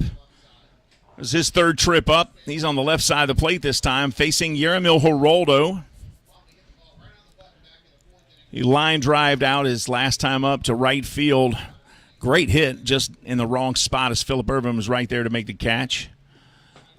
And the 0-1 pitch, he swings and misses, strike two. Legends have trailed all day since the third inning. They're being shut out through 6 innings. But the 7th inning stretch always gives you a little extra breath so you can go into the last 2.5 innings and see if you can put some runs on the board. 7th inning stretch is nice because not only that, if you're the home team, you know you have 3 at-bats, and the visitors only have 2 left. You had 3 at-bats to go, and they've only got 2 to do any damage. 1 ball, 2 strikes to Watley. Geraldo kicks, fires outside, and 2 balls, 2 strikes. Kevin Watley is no relation to the dentist from Seinfeld, Tim Watley, played by Bryan Cranston. But this is Kevin's real name, Watley.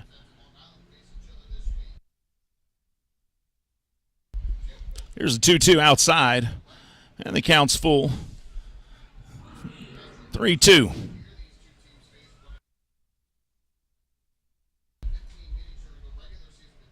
Full count here. Top of the 7th. First batter up is Watley. He's number 9 in the batting order. Here's the payoff. Geraldo kicks and fires. Watley chops it down the first base side foul. Wally Backman of the 86 World Series champion New York Mets is the manager of the Long Island Ducks. You know, the Ducks have played this series like you would expect. They don't look like they're trying hard, but underneath the water, they're paddling like you know what. Especially that first game, they're trailing 1-0 going to the 9th, and then Dustin Woodcock hits a 2-run home run. Last night, trailing by 4 going to the 9th, Dustin Woodcock hits a 2-run home run. 2 nights in a row. I mean, what are the law of averages on doing that? And Watley hits this one deep right field, but Irvin settles under it and makes the catch. Not enough on it to leave the ballpark. And that's out number 1 here in the top of the 7th.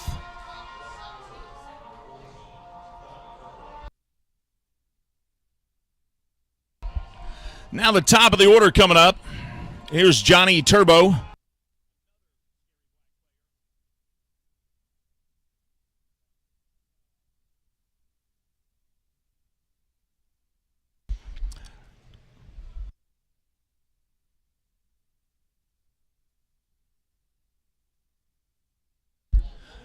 First pitch of Turbo, low, ball 1.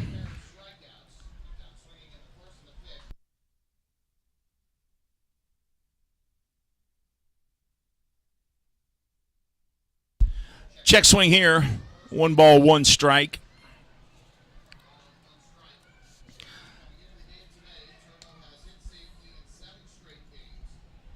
Johnny Turbo was a 4th-round draft pick of the Philadelphia Phillies.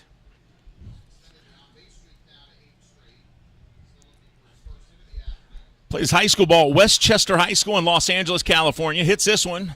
Center field. Boog Powell with a sliding grab for out number 2. Wow, what a catch by the center fielder, Boog Powell. As you watch the replay here, running, sees it now. Nice sliding grab, and that's out number 2.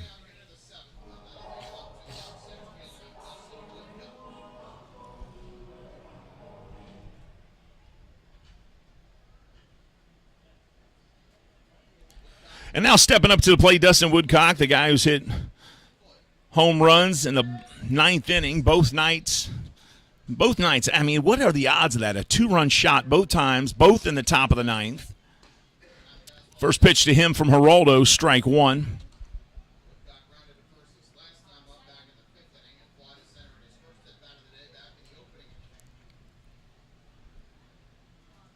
Geraldo, that last pitch, 94 miles an hour. He's dialing it up. He knows what Woodcock's done here. This one chopped over towards the Legends dugout. No balls, 2 strikes.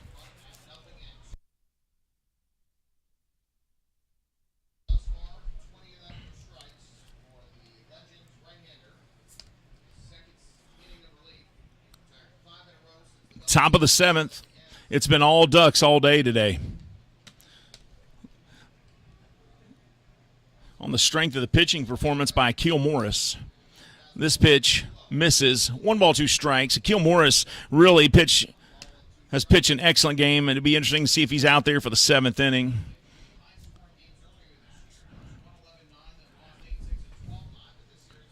One ball, 2 strikes to Dustin Woodcock. 274 average on the season. Swing and a miss here, and strike 3. Geraldo gets another strikeout, and that'll end the inning. It's time for the 7th inning stretch, folks. If you're home, do it with us. Step up, stand up, stretch, sing Take Me Out to the Ball Game, and we'll be right back with Legends Baseball right here on the Lexington Legends YouTube channel.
Scoring. Scotty on a rundown, or is it? Tower hits this one, a rocket, and diving catch.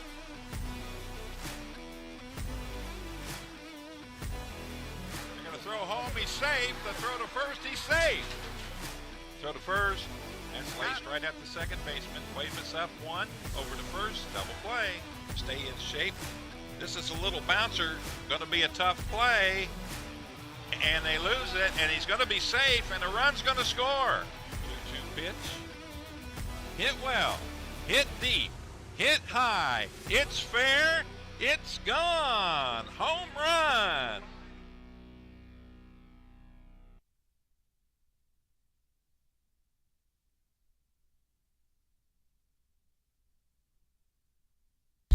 Welcome back to Wild Health Field in Lexington, Kentucky, folks. Legends trail 2-0 as we begin the bottom of the 7th. The Lexington Legends are waiting for Carson Grigsby to get a little bit older to get into this lineup. Carson Grigsby, one of the younger baseball players here in the area, but certainly an all-star in every sense of the word. Isn't that right, Ashley? Yes, and she says absolutely. Stepping up to the plate here. First pitch to Valdespine. Fouled out of play. Jordani Valdespine at the plate here, 0-1. There's a good look at Akil Morris. He has pitched shutout baseball through 6, only allowing 4 hits here.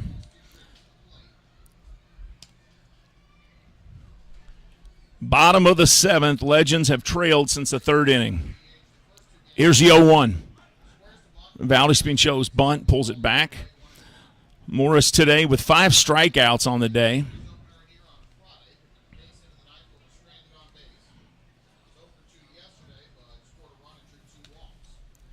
Jordani steps back in. Former player of the New York Mets and the Miami Marlins. Here's the 1-1. Check swing there. 2 balls, 1 strike. A little low on that fastball.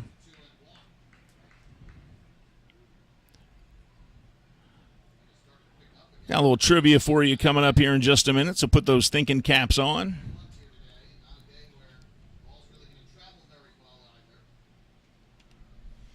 Two balls, 1 strike. This one inside. 3 balls, 1 strike now.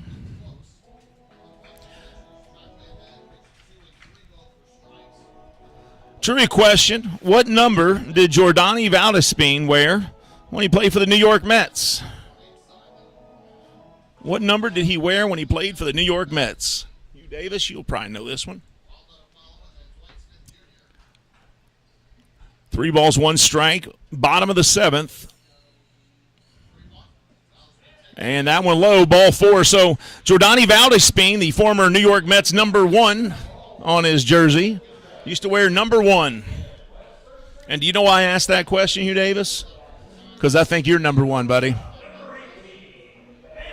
And Ashley, you certainly are #1. You both are #1 in my book. My favorite official scorer of all time will always be Hugh Davis. And my official stringer of all time will always be Ashley Grigsby because she's so much better looking than Keith Hardiman or Dave Kaplan. And that's not a knock on them. They are good-looking fellas. First pitch here, strike 1 to Manuel Geraldo. And when I say good-looking, I don't refer to their physical appearance. I'm talking about them as a human being. Outside, 1-1. And when I say as a human being, I don't mean to say that Dave and Keith aren't great human beings. They're just not the same human being as Ashley. I'm going too deep, huh? I'm digging deeper. Ashley's making fun of me now. I got to stop.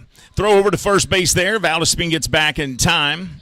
1-1 strike, nobody out. Bottom of the 7th. Legends doing whatever they can do here to get back into this game. They trail 2-0, but it feels like a bigger deficit than that as they've only managed 4 hits. This one popped up into the air, and it'll sail foul.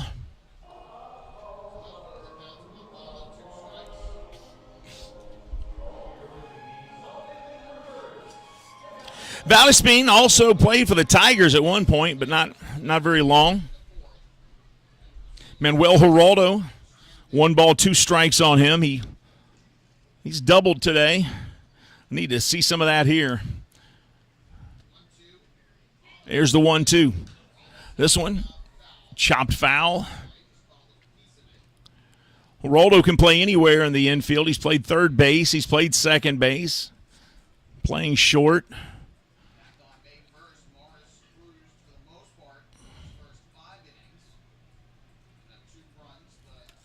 Used to be a Gastonia honey hunter before he became a Lexington legend. We're certainly excited that he's a part of the team here in Lexington. Here's the 1-2 outside. 2 balls, 2 strikes as the fastball misses.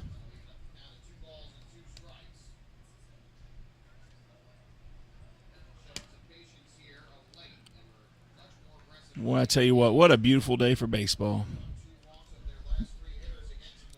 I know I keep saying that, but it is just gorgeous. It doesn't feel like it's 86. And the breaking ball fools them, and Geraldo swings and misses there, and that's the first out here in the bottom of the 7th. And now Dwight Smith Jr. comes back up to the plate.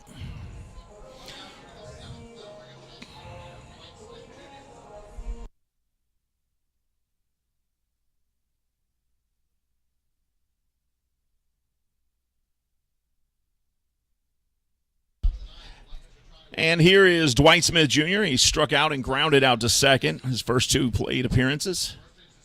And he hits it deep right field, going back to the warning track. And making the catch is Turbo, and that's out number 2. But, boy, I tell you what, he gave that ball a ride. Had that ball just been 10 more feet to the right, the Legends would have had runners at second and third and possibly a run on the board. So now with 2 outs in the 7th and a runner at first. As you can see on the graphics on screen there from our technical department, Rusbera Estrada, the catcher, comes up. He had a line drive to center field and got on base last time up. 231 average on the season. Bottom of the 7th, 2 outs, no score from the Legends yet. Ducks have put 2 on the board. First pitch inside, ball 1.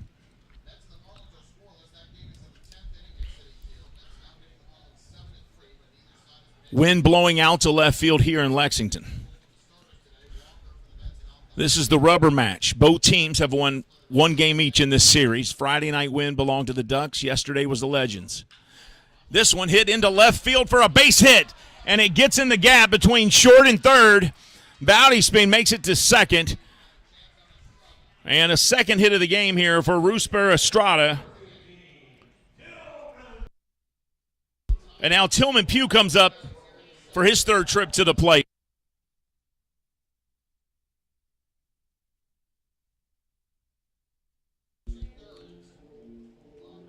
And now Wally Backman heading out to the mound. And that might be it. So Wally Backman takes the ball from Akil Morris. Good hand from the Ducks fans for Akil's performance here today as he pitched shutout baseball through 6 2/3 innings, only giving up 5 hits. But Wally Backman's seen enough. He wants to make sure that he keeps his pitcher in good shape to get the win here. We'll take a quick break as they change pitchers out. This is Lexington Legends Baseball on the Lexington Legends YouTube channel.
Welcome back to Wild Health Field in Lexington, Kentucky. Kaiwei Lin on the mound for the Long Island Ducks. Kaiwei Lin was in the game Friday night here, got the save. The 5'10", 175-pounder from Hsinchu City, Taiwan. He'll face Tillman Pugh at the plate. Tillman Pugh, a .261 batter, 8 home runs, 33 RBIs. He does have light tower power if he gets the right pitch. And the first pitch here, fouled off. Lin's fastball is in the low 90s. Threw a changeup there. Could have been a curveball, actually. 2 on, 2 out here. Bottom of the 7th, Legends trying to get on the board here. Pugh hits this one a mile high in the sky. It's going to go foul. If he straightens that out, the Legends will be in business, and it'll be 0-2.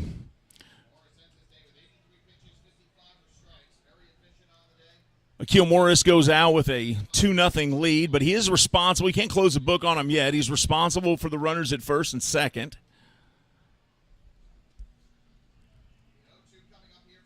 But if he can get out of this inning, he'll be in good shape.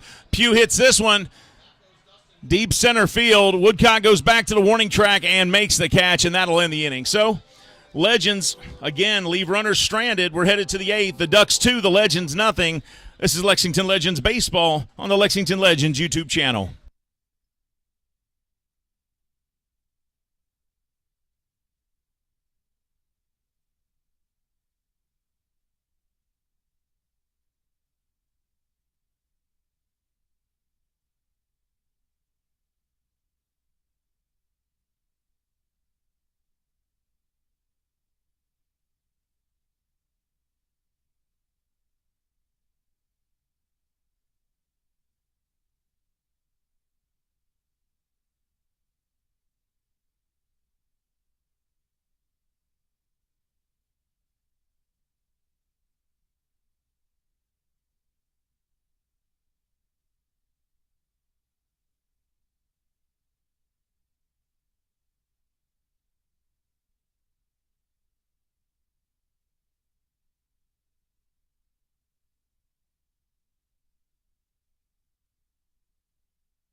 Welcome back to Lexington, Kentucky. Legends trailing 2-0 as we begin the top of the 8th here. Mason Cole will be the new pitcher on the mound for the Legends. Ducks got 2 runs in the 3rd inning, and that's been it. That's all the scoring for the day right there.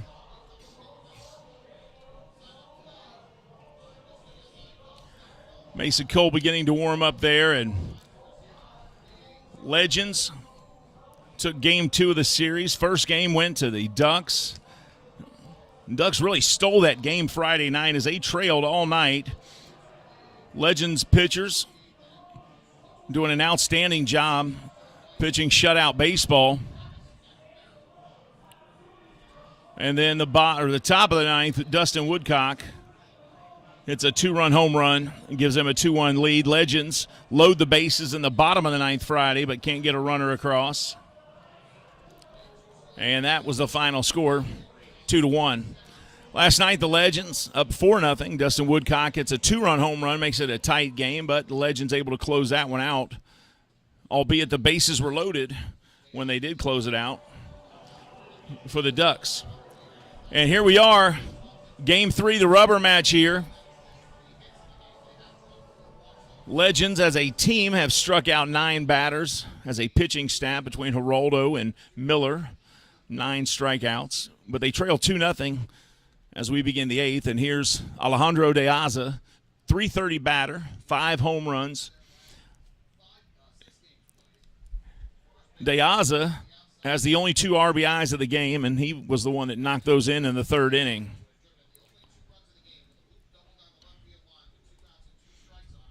And 0-1 the count to him.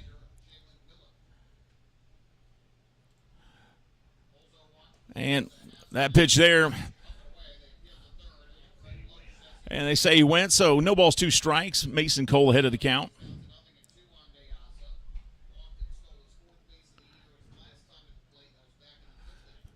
Mason Cole from Texas. Texas is well represented here on the team. Courtney Hawkins from Corpus Christi, Texas. Mason Cole from Houston, Texas. This one fouled off. 0-2 the count. Just a beautiful day for baseball. The breeze blowing in here feels amazing. It's kept everything cooled off. The wind for most of the day was blowing out to left field. Now it's blowing out to right and left. So that's the breeze, though, that's kept everybody cooled off. I don't think anybody's going to complain about it, including the players. And the 0-2 is fouled off here.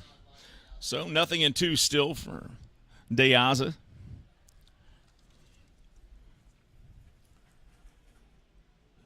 De Aza's grounded out to first. He's doubled, and last time at the plate he drew a walk. Here's the 0-2 as Cole pitches out of the stretch. And this one missing low, 1-2. Mason Cole was drafted in 2019 by the Texas Rangers with a 27th round, 805th overall pick. Played his college ball in the SEC for the Aggies, for Texas A&M. Here's the 1-2 to De Aza. De Aza pops this up. It's going to go back to the seats. No room for Estrada to make that catch. The effort was there, but he didn't have enough real estate to get close enough and make the play. Nice crowd out here tonight in the stands. Should say this afternoon, or this early afternoon, early evening, late afternoon, I should say. 4:30 p.m. Eastern here at Lexington, Kentucky. 82 degrees. And now De Aza calls timeout. Looks like he has something in his eye. Steps out of the batter's box. Righty on lefty here. Cole gets back up on the mound. De Aza back in the box. And he readies himself from the stretch. Here's the 1-2 from Cole. And this one outside, 2-2. Cole replaced Yermil Geraldo, who did some relief work. Did a good job. Held the Ducks scoreless before he went out. Mason Cole coming in here in the 8th inning. This is the first batter he's faced.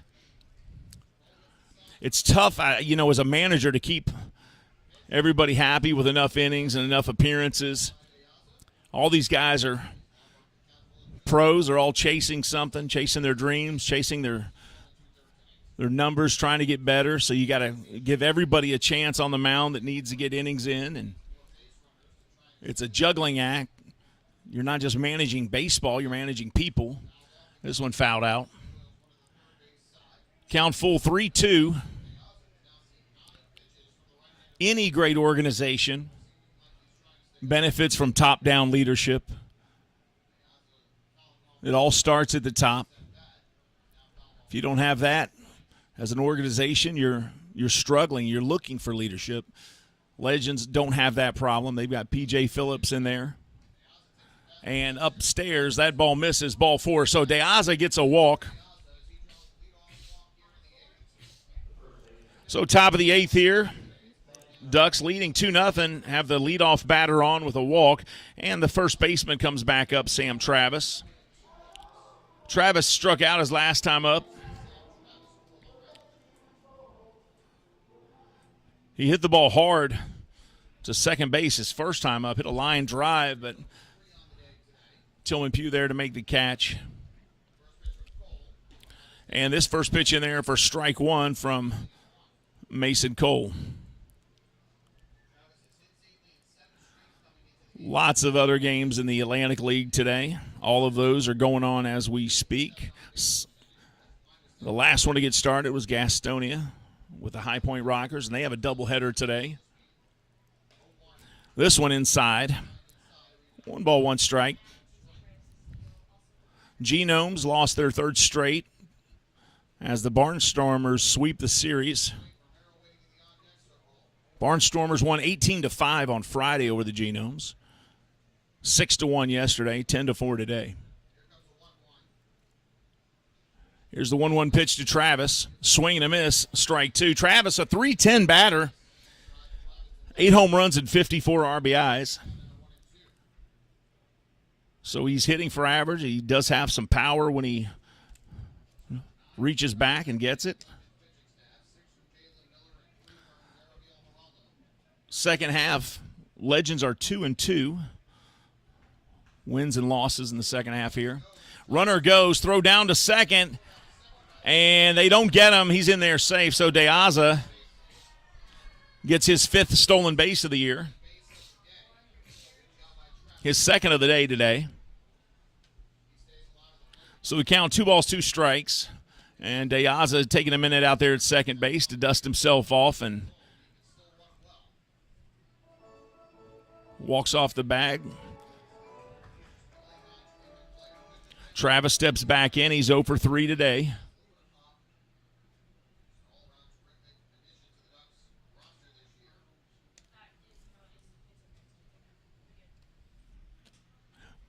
Here's the 2-2 from Cole.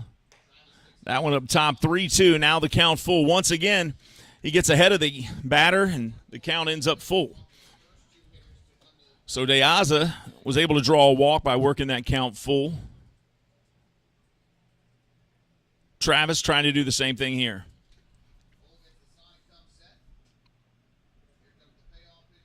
Here's the payoff. And check swing. Did he go? Nobody answering here. And finally, the first base umpire, Justin Clark, says no. Took a while to get an answer there.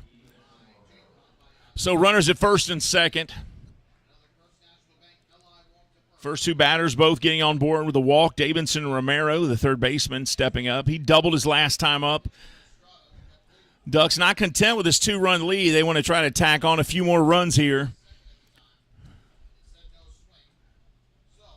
Trying to get those insurance runs. So Romero, righty on righty here as he chops this one, and it goes off his foot, called foul ball by the home plate umpire there, Lance White.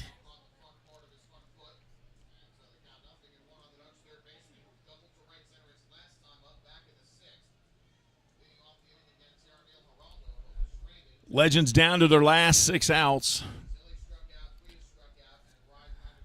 as they trail here 2-0.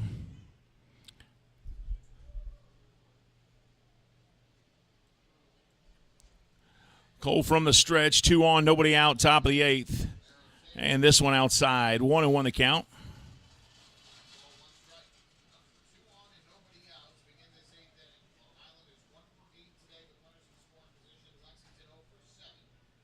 Ducks finished second in the first half.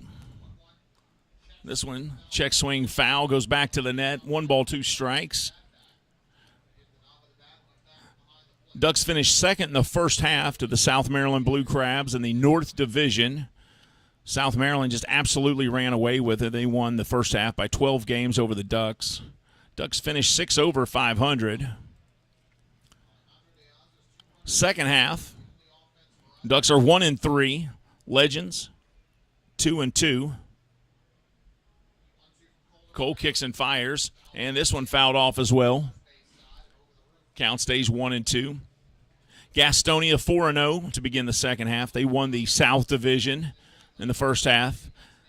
Legends 2-2 in second place in the second half. Dirty Birds 2-3. Genomes 1-3. High Point Rockers 0-4 so far. Everybody fighting for those playoff spots as we are in the second half of the season now. Here's the 1-2, and that one looked really good. Called ball 2. That was a great pitch. It's tough to see where those pitches miss. Somebody from the Legends dugout said something to say over there. So 2-2. 2 balls, 2 strikes. Nobody out here in Lexington. Yesterday was Championship Saturday. The Legends got their championship rings from the 2021 championship season.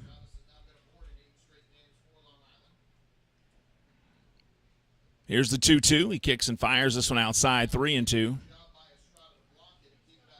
Of course, P.J. Phillips managed that team.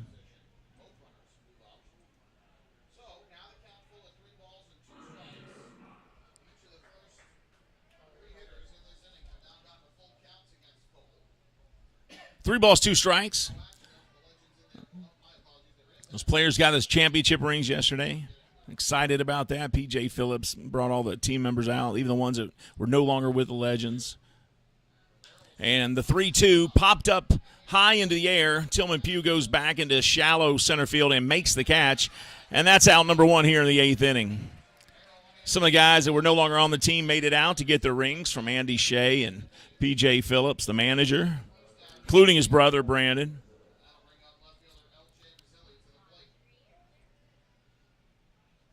So 1 out. L.J. Mazzilli comes up.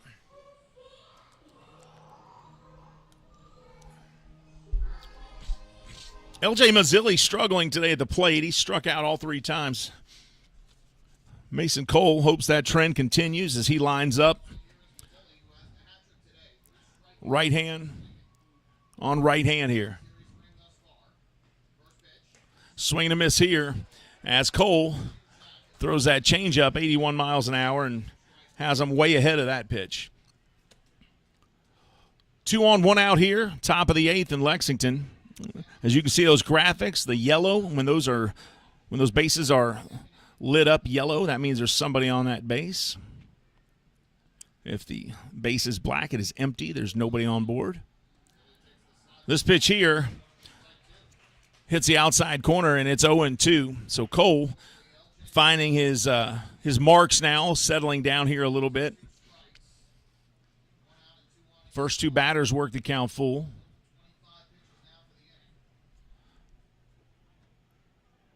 Romero popped up. That one in the dirt. DeAza runs to third, and he makes it safely. So now runners on the corner, 1 out. Runners on the corners, 1 out. As Estrada was looking for that one.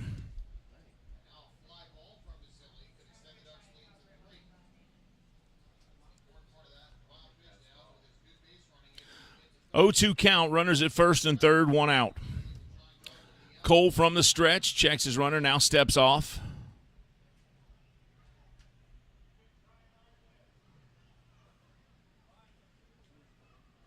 Now he's back on the mound, ready to go, looking in. Kicks and fires the 1-2. Oh, up high. Boy, that was close to Mazzilli's head that time.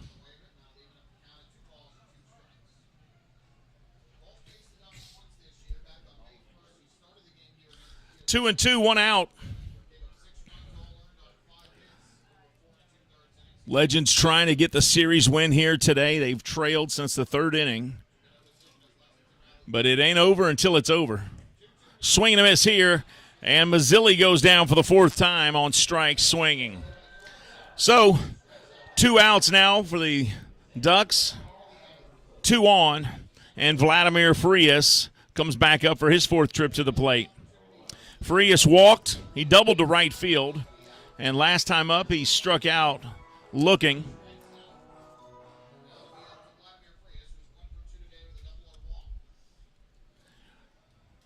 Two on, 2 out. Mason Cole on the bump, facing Frias, righty on lefty here. Cole kicks, fires, and check swing, and that was in there for strike one. 88-mile-an-hour fastball from Cole. Cole, a big guy up there. 6'6", 200-pounder, 24 years old. You get a guy 6'6" on the mound, though, throwing 90 miles an hour. Looks like the ball's halfway there when they kick that leg out and land. It feels a lot different when there's a guy that size, 6'6", on the mound, than if you've got somebody just 5'9", 5'10". 1 ball, 1 strike, 2 outs here. Top of the 8th. Here's the 1-1. This one upstairs, 2 balls and 1 strike.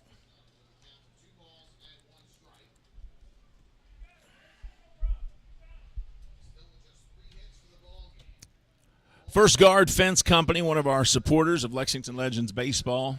Big thank you to for your support. 2-1. This pitch sails outside. 3 balls and 1 strike now. The Atlantic League Professional Baseball is a partner of Major League Baseball. They came into existence in 1998. Been bringing baseball to fans and towns for the last 23 years. Here's the 3-1. He pops this one up over towards third base, and getting underneath it there, Brandon Phillips. And Brandon Phillips, the Hall of Famer, makes the catch. And that'll end the top of the 8th. We're headed to the bottom of the 8th. The Legends trailing 2-0, but coming up next and needing to score some runs. We'll be right back with Legends Baseball right after this.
Welcome back to Wild Health Field, Lexington, Kentucky, as we begin the bottom of the 8th here. Boog Powell steps in to face Ryan Meisinger. Ryan Meisinger, the former Baltimore Oriole and St. Louis Cardinal. Meisinger also played some ball with the Chicago Cubs in the major leagues. First pitch to Powell there, 89 miles an hour, strike one. Meisinger played his high school ball at Northern High School and went to college at Radford University. Boog Powell bunts this one, races down the line. Meisinger charges and gets the throw to first, and Powell is out. That's a 1-3-5 out there, but what a play by the pitcher there, Ryan Meisinger, to come off the mound as fast as he did and make that play. Brandon Phillips coming up to the plate. Now, Brandon, it was interesting. Right now, Brandon walked up to the plate, looked at his hand, his left hand, shook it a little bit.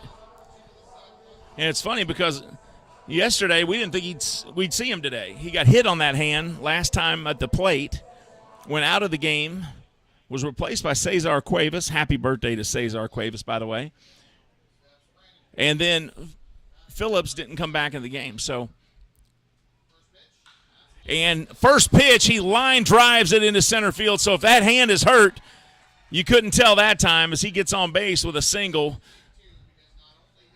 And now the tying run steps to the plate in Courtney Hawkins.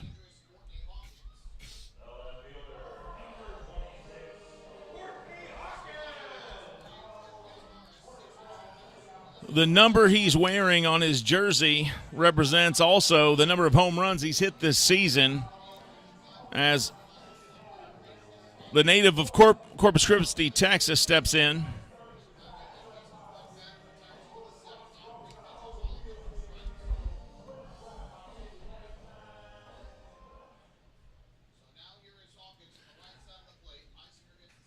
Hawkins steps in.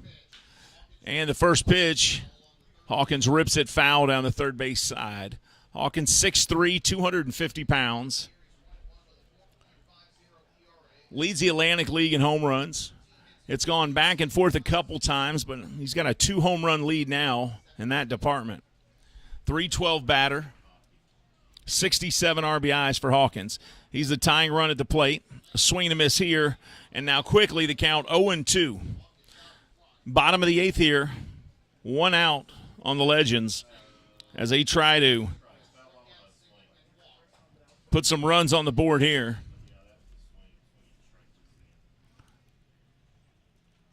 Here's the 0-2. Hawkins hits this one to third. They fire over to second. And they got the double play, and that'll end the inning. We're headed to the 9th. The Ducks lead here in Lexington 2-0.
Welcome back to Wild Health Field in Lexington, Kentucky.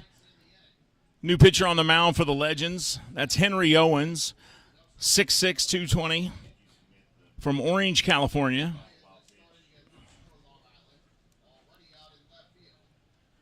As we begin the top of the ninth here, it's been a Ducks lead since the third inning. Alejandro De Aza doubled in 2 runs. With bases loaded, 2 runners scored, and that's it. That's been the scoring for the day. They've held the Legends to no runs and 6 hits. The Legends pitchers have not done a bad job. They've held them to 2 runs on 3 hits. So the Legends with twice as many hits, but nobody has crossed the plate as of yet. Henry Owens on the mound, former Boston Red Sox pitcher. First pitch here up top, ball 1, 87 miles an hour. Owens pitched for the Boston Red Sox, 29 years old. From Orange, California. Parents are Julie and Mike, and if they're watching, hello to them. This pitch fouled off, strike 1.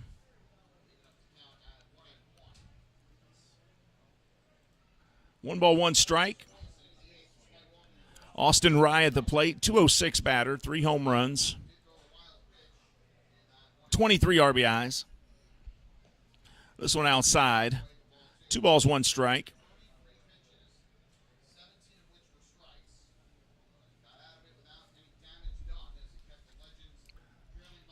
Third game of this series. Whoever wins this one wins the series, taking 2 out of 3. That one in there for a strike. 2 balls, 2 strikes.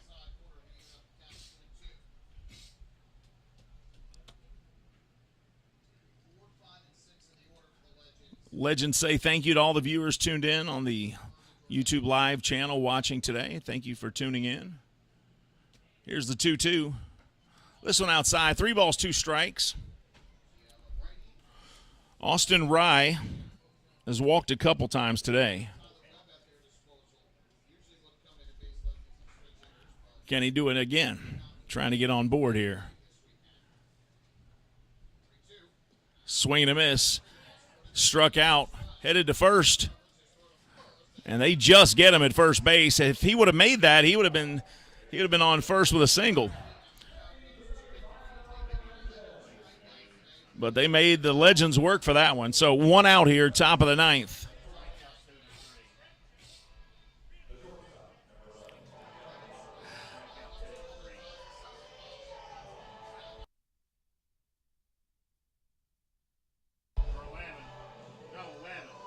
That's 11 strikeouts for Legends pitching tonight on the Ducks. So that speaks to how well they've pitched today. Only allowing 3 hits. They've struck out 11. But the walks can kill you. This one fouled out of play. Strike 1 here to Kevin Whatley. Whatley, a 176 batter, playing shortstop today. He flew out to right field his last time up. Hit a line drive to right field prior to that. It was a great hit, just to the wrong spot as Irvin was there to make the catch. Swing and a miss here, strike 2. First time up, he hit into a double play on a bunt. He actually bunted, and the pitcher, Jalen Miller, charged up, caught the bunt in the air, and threw to second and got the force out on Frias. Here's the 0-2, and he chops this foul. It goes off Estrada's. Looks like his shin guard's there. Legends down to their final 3 outs when they come up in the bottom of the 9th. They're hoping for some walk-off magic here tonight. It'll be Irvin, Valdespin, and Geraldo. Irvin, Valdespin, and Geraldo. Here's the 0-2. And he rang him up as he said it caught the inside corner, strike 3, and that's out number 2. Whatley with a lot to say about it. I'll tell you, you don't argue the balls and strikes with the umpire, certainly not after he rings you up. And 2 down, Johnny Turbo represents the leadoff hitter. He struck out twice. He was hit by a pitch, and he also flew out to center field.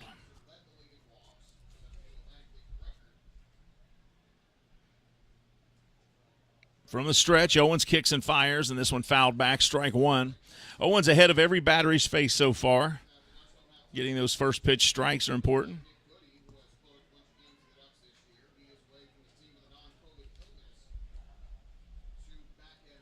Just about 5 in the afternoon here in Lexington.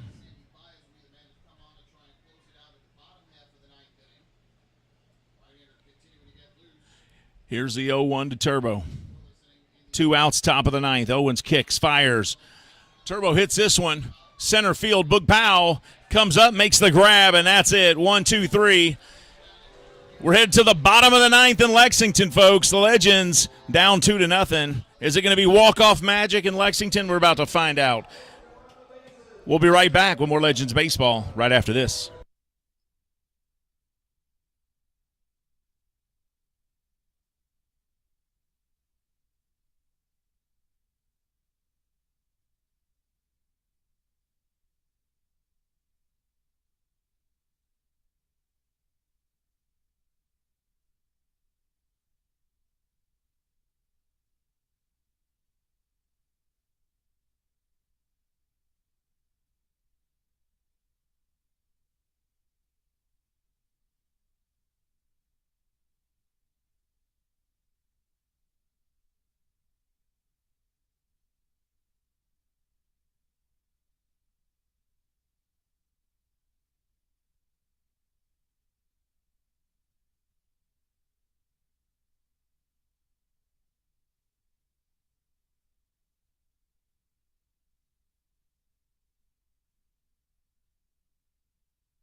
Welcome back to Wild Health Field in Lexington, Kentucky, as we begin the bottom of the ninth inning. Legends trailing 2-0. It's been that way since the third inning. Sandy Baez is the new pitcher on the mound for the Ducks. He's in to try to close things out. Sandy Baez, you might remember his name from the Detroit Tigers, as he pitched for Detroit in the major leagues. Wally Backman not fooling around, bringing in Sandy Baez as they try to pull out this final game of the 3-game series.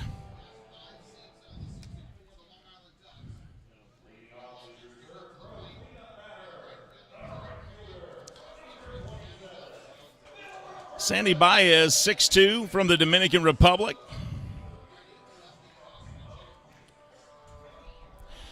And Phillip Ervin will start things off here in the bottom of the ninth as the Legends trail 2-0.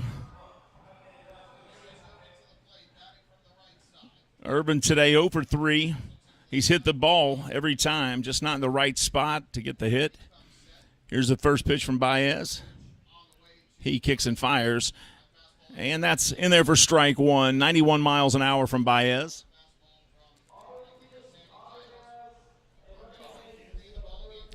Legends have Phillip Ervin at the plate, Jordani Valdespin on deck, Manuel Geraldo in the hole here for the bottom of the ninth. This pitch, another fastball, hits the corner, 93 miles an hour that time as Sandy Baez dialed up on that one, and it's 0-2 to Phillip Ervin.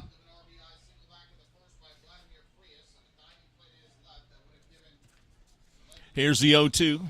Baez from the stretch. Kicks and fires.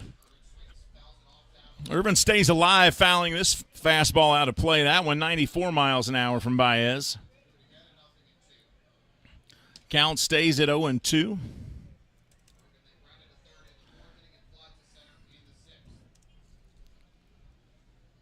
0-2. Righty on righty here.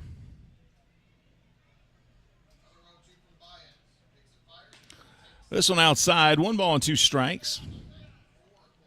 Urban played his college baseball at Samford University for the Bulldogs. Born in Mobile, Alabama.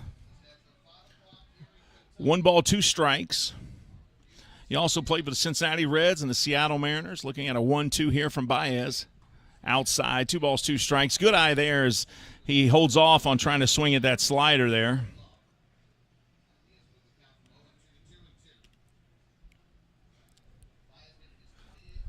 Urban's got 17 major league home runs. So he can punch the ball when he needs to. Here's the 2-2 from Baez. And he rips this one into left field, and the Legends have their leadoff runner on board in the tying run walking to the plate, and Jordani Valdisping.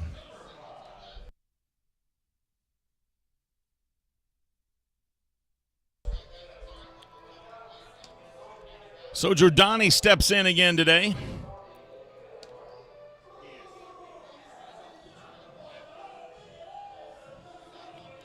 Jordani played for the Mets and the Marlins. He also played for one of the teams, probably my favorite name in all of baseball, the New Orleans Baby Cakes. This one outside, 1 ball, no strikes.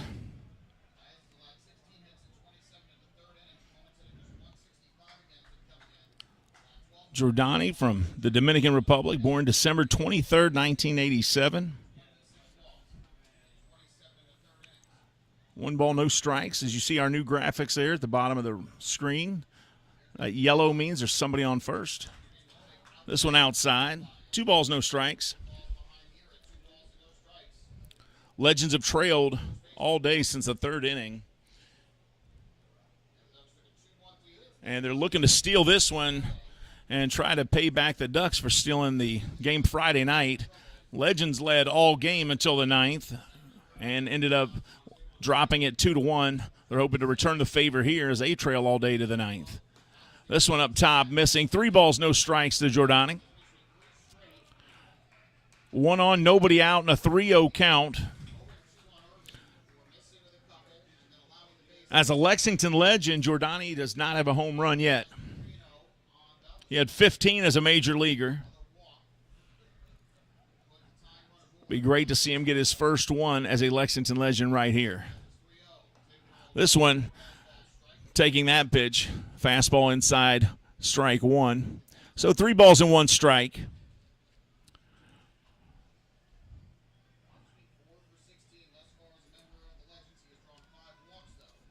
Phillip Ervin at first after he singled his first single of the day, first hit of the day, I should say.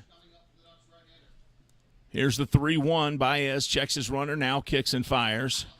And this one to first base could be a double play ball. Now back over to first. He's there. He beat it out. Boy, that was close. As they almost got a double play out of that. They got Phillip Ervin at second, but Valdisping made it down the line to beat out the throw to first. And having 1 runner on and 1 out is a lot different than no runners and 2 outs.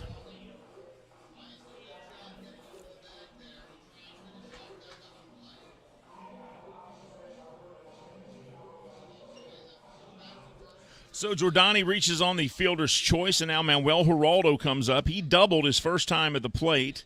Has yet to get on base again after that. And now Baez checks his runner, fires in, and Geraldo sees a first pitch fastball for strike 1. .266 batting average for Geraldo. 2 home runs, 11 RBIs. Baez out of the stretch, kicks, fires, and this one chopped over to third base. They'll get the Forrest out at second, but they won't get Geraldo. So 2 fielder's choice plays in a row. They've gotten 2 force outs, but both times the runners have beat out the throw to first to end the double play attempt, or to escape that double play, I should say. And now Dwight Smith Jr. represents the last out for the Legends. Hopefully he's not that. Hopefully he'll reach.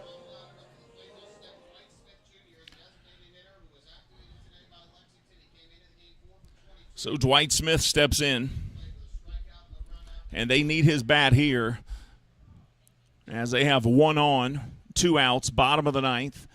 Crowd is stuck around, hoping they'll see some walk-off magic from their Legends, and this pitch missing outside. 1 ball, no strikes.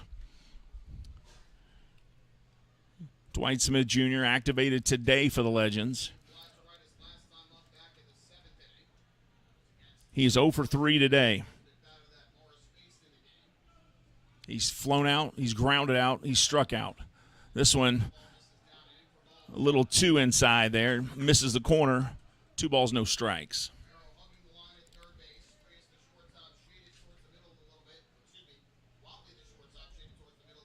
Second half underway here in the Atlantic League. Teams all vying for those final playoff spots. Deep right field. That ball is out of here. Home run. And 1 swing of the bat from Dwight Smith Jr. And this game is tied up in the bottom of the 9th. An absolute rocket to right field from Dwight Smith Jr. ties this game up in the bottom of the 9th. How do you like that? And we've got a 2-2 ball game, bottom of the 9th.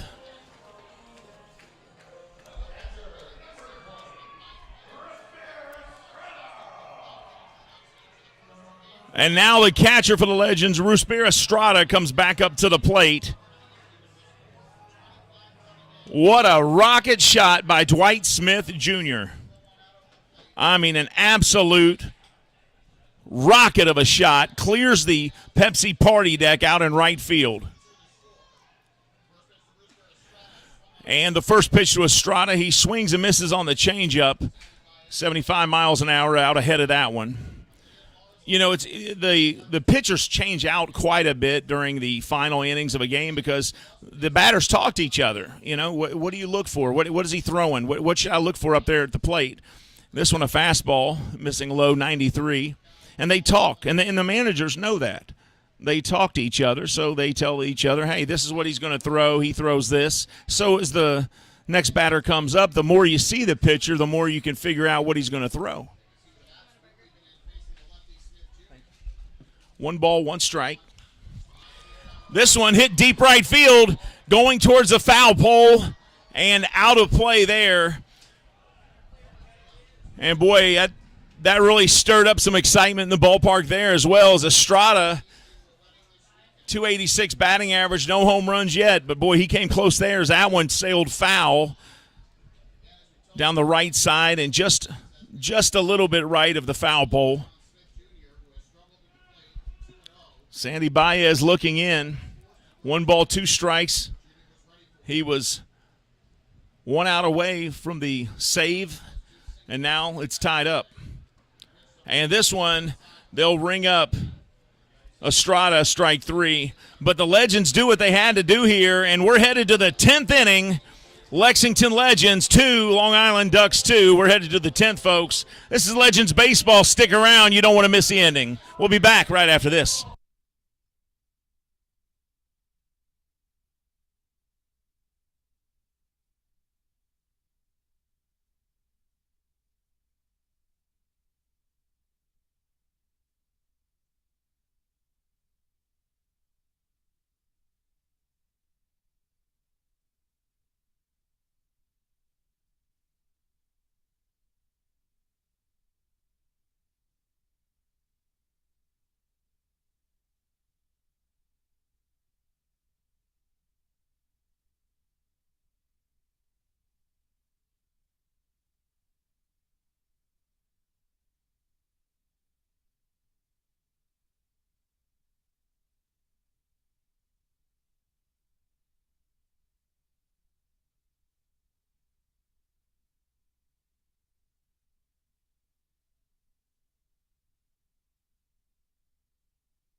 Top of the 10th inning. We're headed to extra innings here.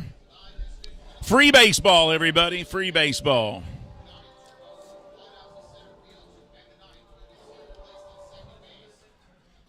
Legends get a 2-run home run from Dwight Smith Jr. to tie this thing up. And this guy's been the hero the last 2 nights for the Long Island Ducks. Dustin Woodcock has hit a home run, his last at bat in the 9th, Friday and last night. Could he do it again here? Let's hope not. Henry Owens on the bump. There is the first pitch there, swing and a miss, and he was definitely trying for it there as he swung on that pitch. Johnny Turbo, remember in baseball, not just here in the Atlantic League, but even in Major League Baseball, you have a pace of play runner in the 10th inning. So whoever made the last out will start at second base in the extra innings.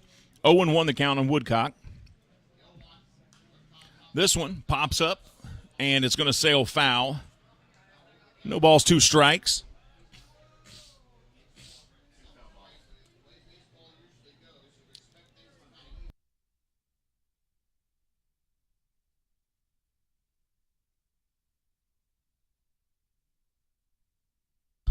Here's the 0-2.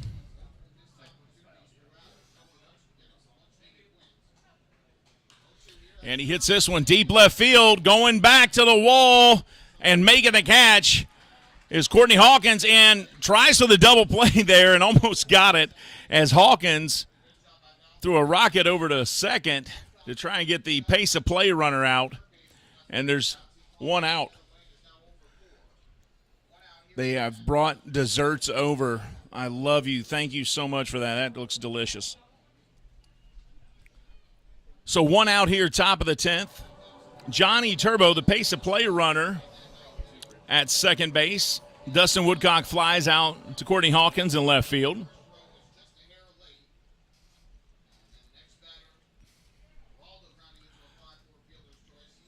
Here's Alejandro De Aza. He accounts for both runs. He doubled and scored. He doubled in 2 runs. Bases were loaded, and that's the 2 runs for the Ducks today. They got those in the 3rd inning, have not scored since.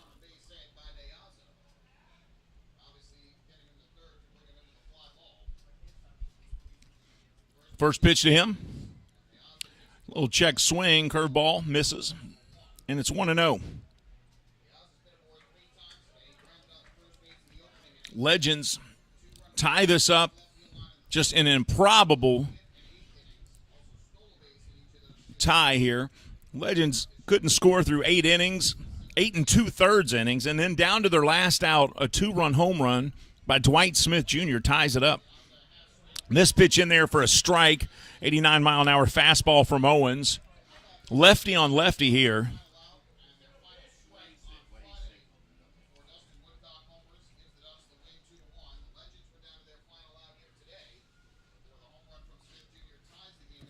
One and 1 the count. Top of the 10th. Tie score. Owens checks his runner at second. Now kicks and fires. Oh, over the head of De Aza. The runner goes. Oh, they said he was safe at third. I thought Phillips had the tag on him. That pitch sailed over the head of Alejandro De Aza. So now 1 out.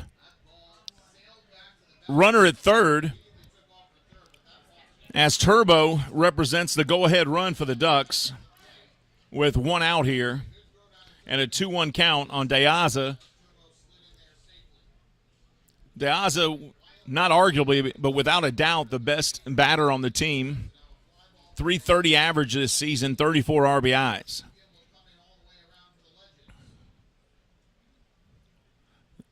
Batting over 400 with runners in scoring position. Here's the 2-1 from Owens. Pops it straight up into the air, but it's going to go foul. As you probably heard right above us. 2 balls, 2 strikes.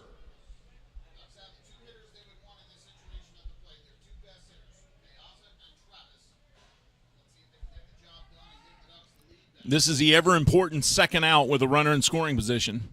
If you can get the second out, that means all you got to do is get the next batter and you're done. This one, line drive, Brandon Phillips. Wow, what a play. A line drive by Diaza.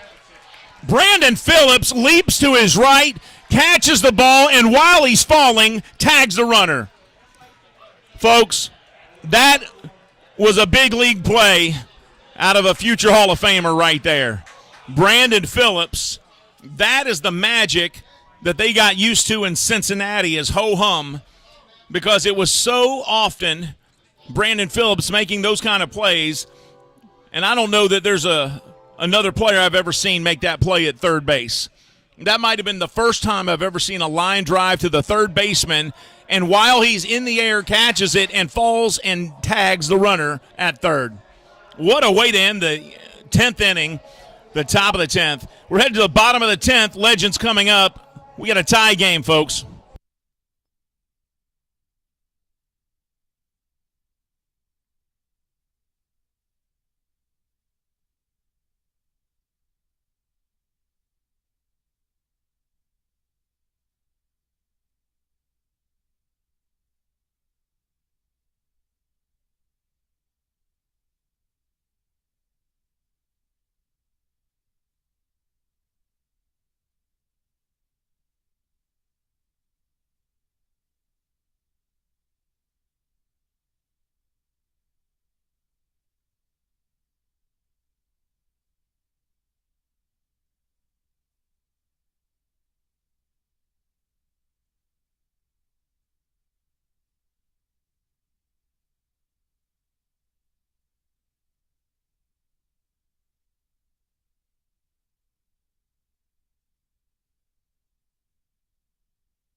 Welcome back to Wild Hill Field in Lexington, and the press box is still lit up from that last play by Brandon Phillips.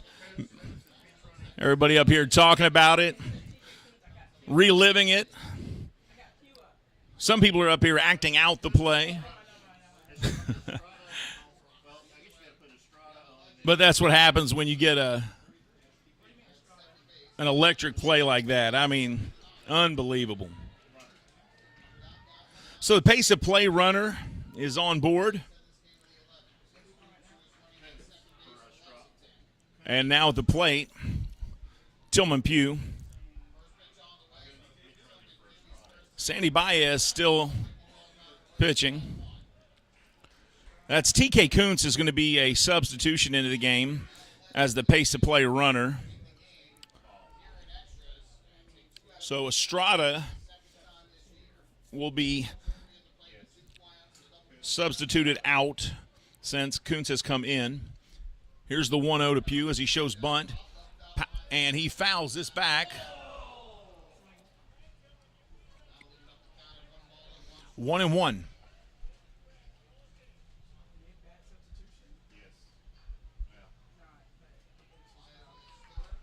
One ball, one strike.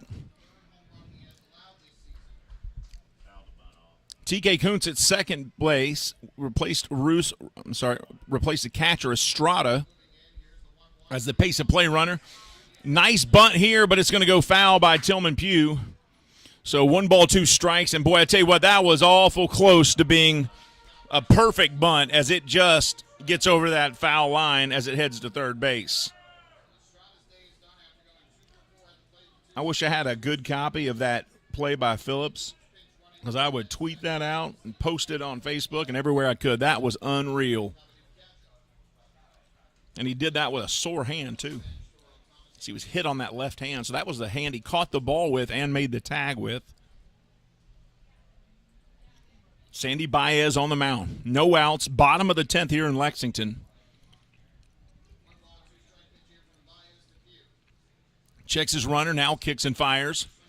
And this one over to left field, but shortstop makes a diving catch but can't get up to make the throw there. Great play by Watley, the shortstop, but no throw. So now runners at first and second and nobody out. And now the top of the order coming up. Boog Powell steps in. And, boy, you know what? I could just see it. Brandon Phillips winning this game on a hit. I mean, why not?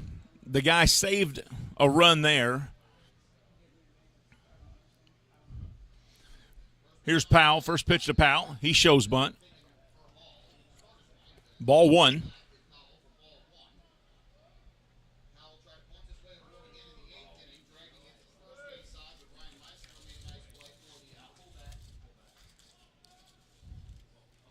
One ball, no strikes. Bottom of the 10th here in Lexington, folks. If you're just tuning in, you have missed a lot. This has been a pitcher's duel, but it has heated up here in the last couple innings. Legends tie it up in the bottom of the 9th with 2 outs. Powell shows bunt again to Baez. 2 balls, no strikes. 2 runners on, nobody out here. Bottom of the 10th. The Legends trailed all day long, 2-0. They get to the bottom of the 9th with 2 outs. Dwight Smith Jr. It's a 2-run home run, brings Manuel Geraldo and himself around to score. We go to the 10th. Looked like the Ducks were in shape to score a run with 2 out or with 1 out. Powell bunts this down. He goes foul. 2-1. And with a runner on third and 1 out, a line drive to third base. Looked like it was going to be right over third base and down the left field line.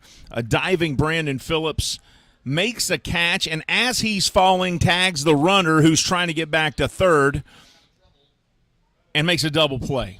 Just absolutely improbable that we're here in the bottom of the 10th with that scenario.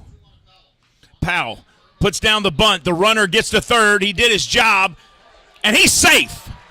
So Boog Powell puts down an absolute perfect bunt and runs out the throw to first. And look how pumped he is on that replay. You see, he screams out, looked like he said, woo, and then pumped his fists. And now bases loaded, nobody out, and Brandon Phillips, who put him in this position with that diving catch and double play tag, steps in.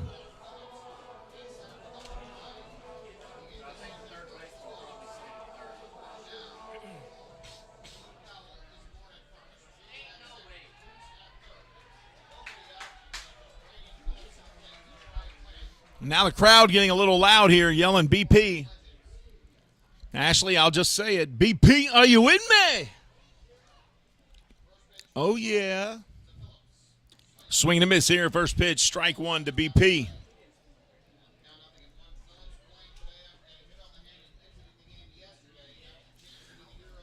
Brandon Phillips with bases loaded, nobody out in the 10th. I said I could just see Brandon coming up and hitting and knocking in the winning run here, and why not? And before anything happens, you got to say it. And here's a chopper over to third. They get the runner at home, and Romero cuts off the throw there. Davidson Romero cuts off the throw to third that could have been the double play. Wow. A defensive mistake there by the Ducks, and they could have had the Legends down to their last out with bases loaded, but they got the runner at home. They threw the ball to third to get the double play, and it was cut off by the third baseman as the shortstop, Watley, was waiting on it. They would have had a double play. As it is, bases loaded, 1 out. And now the home run champ steps in. First pitch outside to Courtney Hawkins. Wow, what a turn of events that was.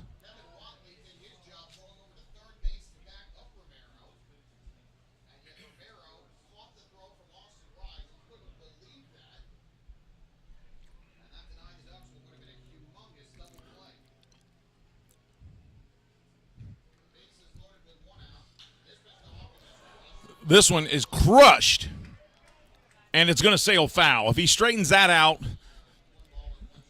the score is going to be 6-2 out of 10.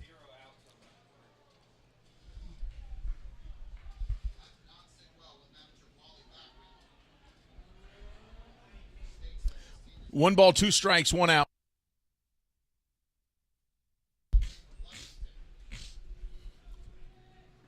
Here's the 1-2.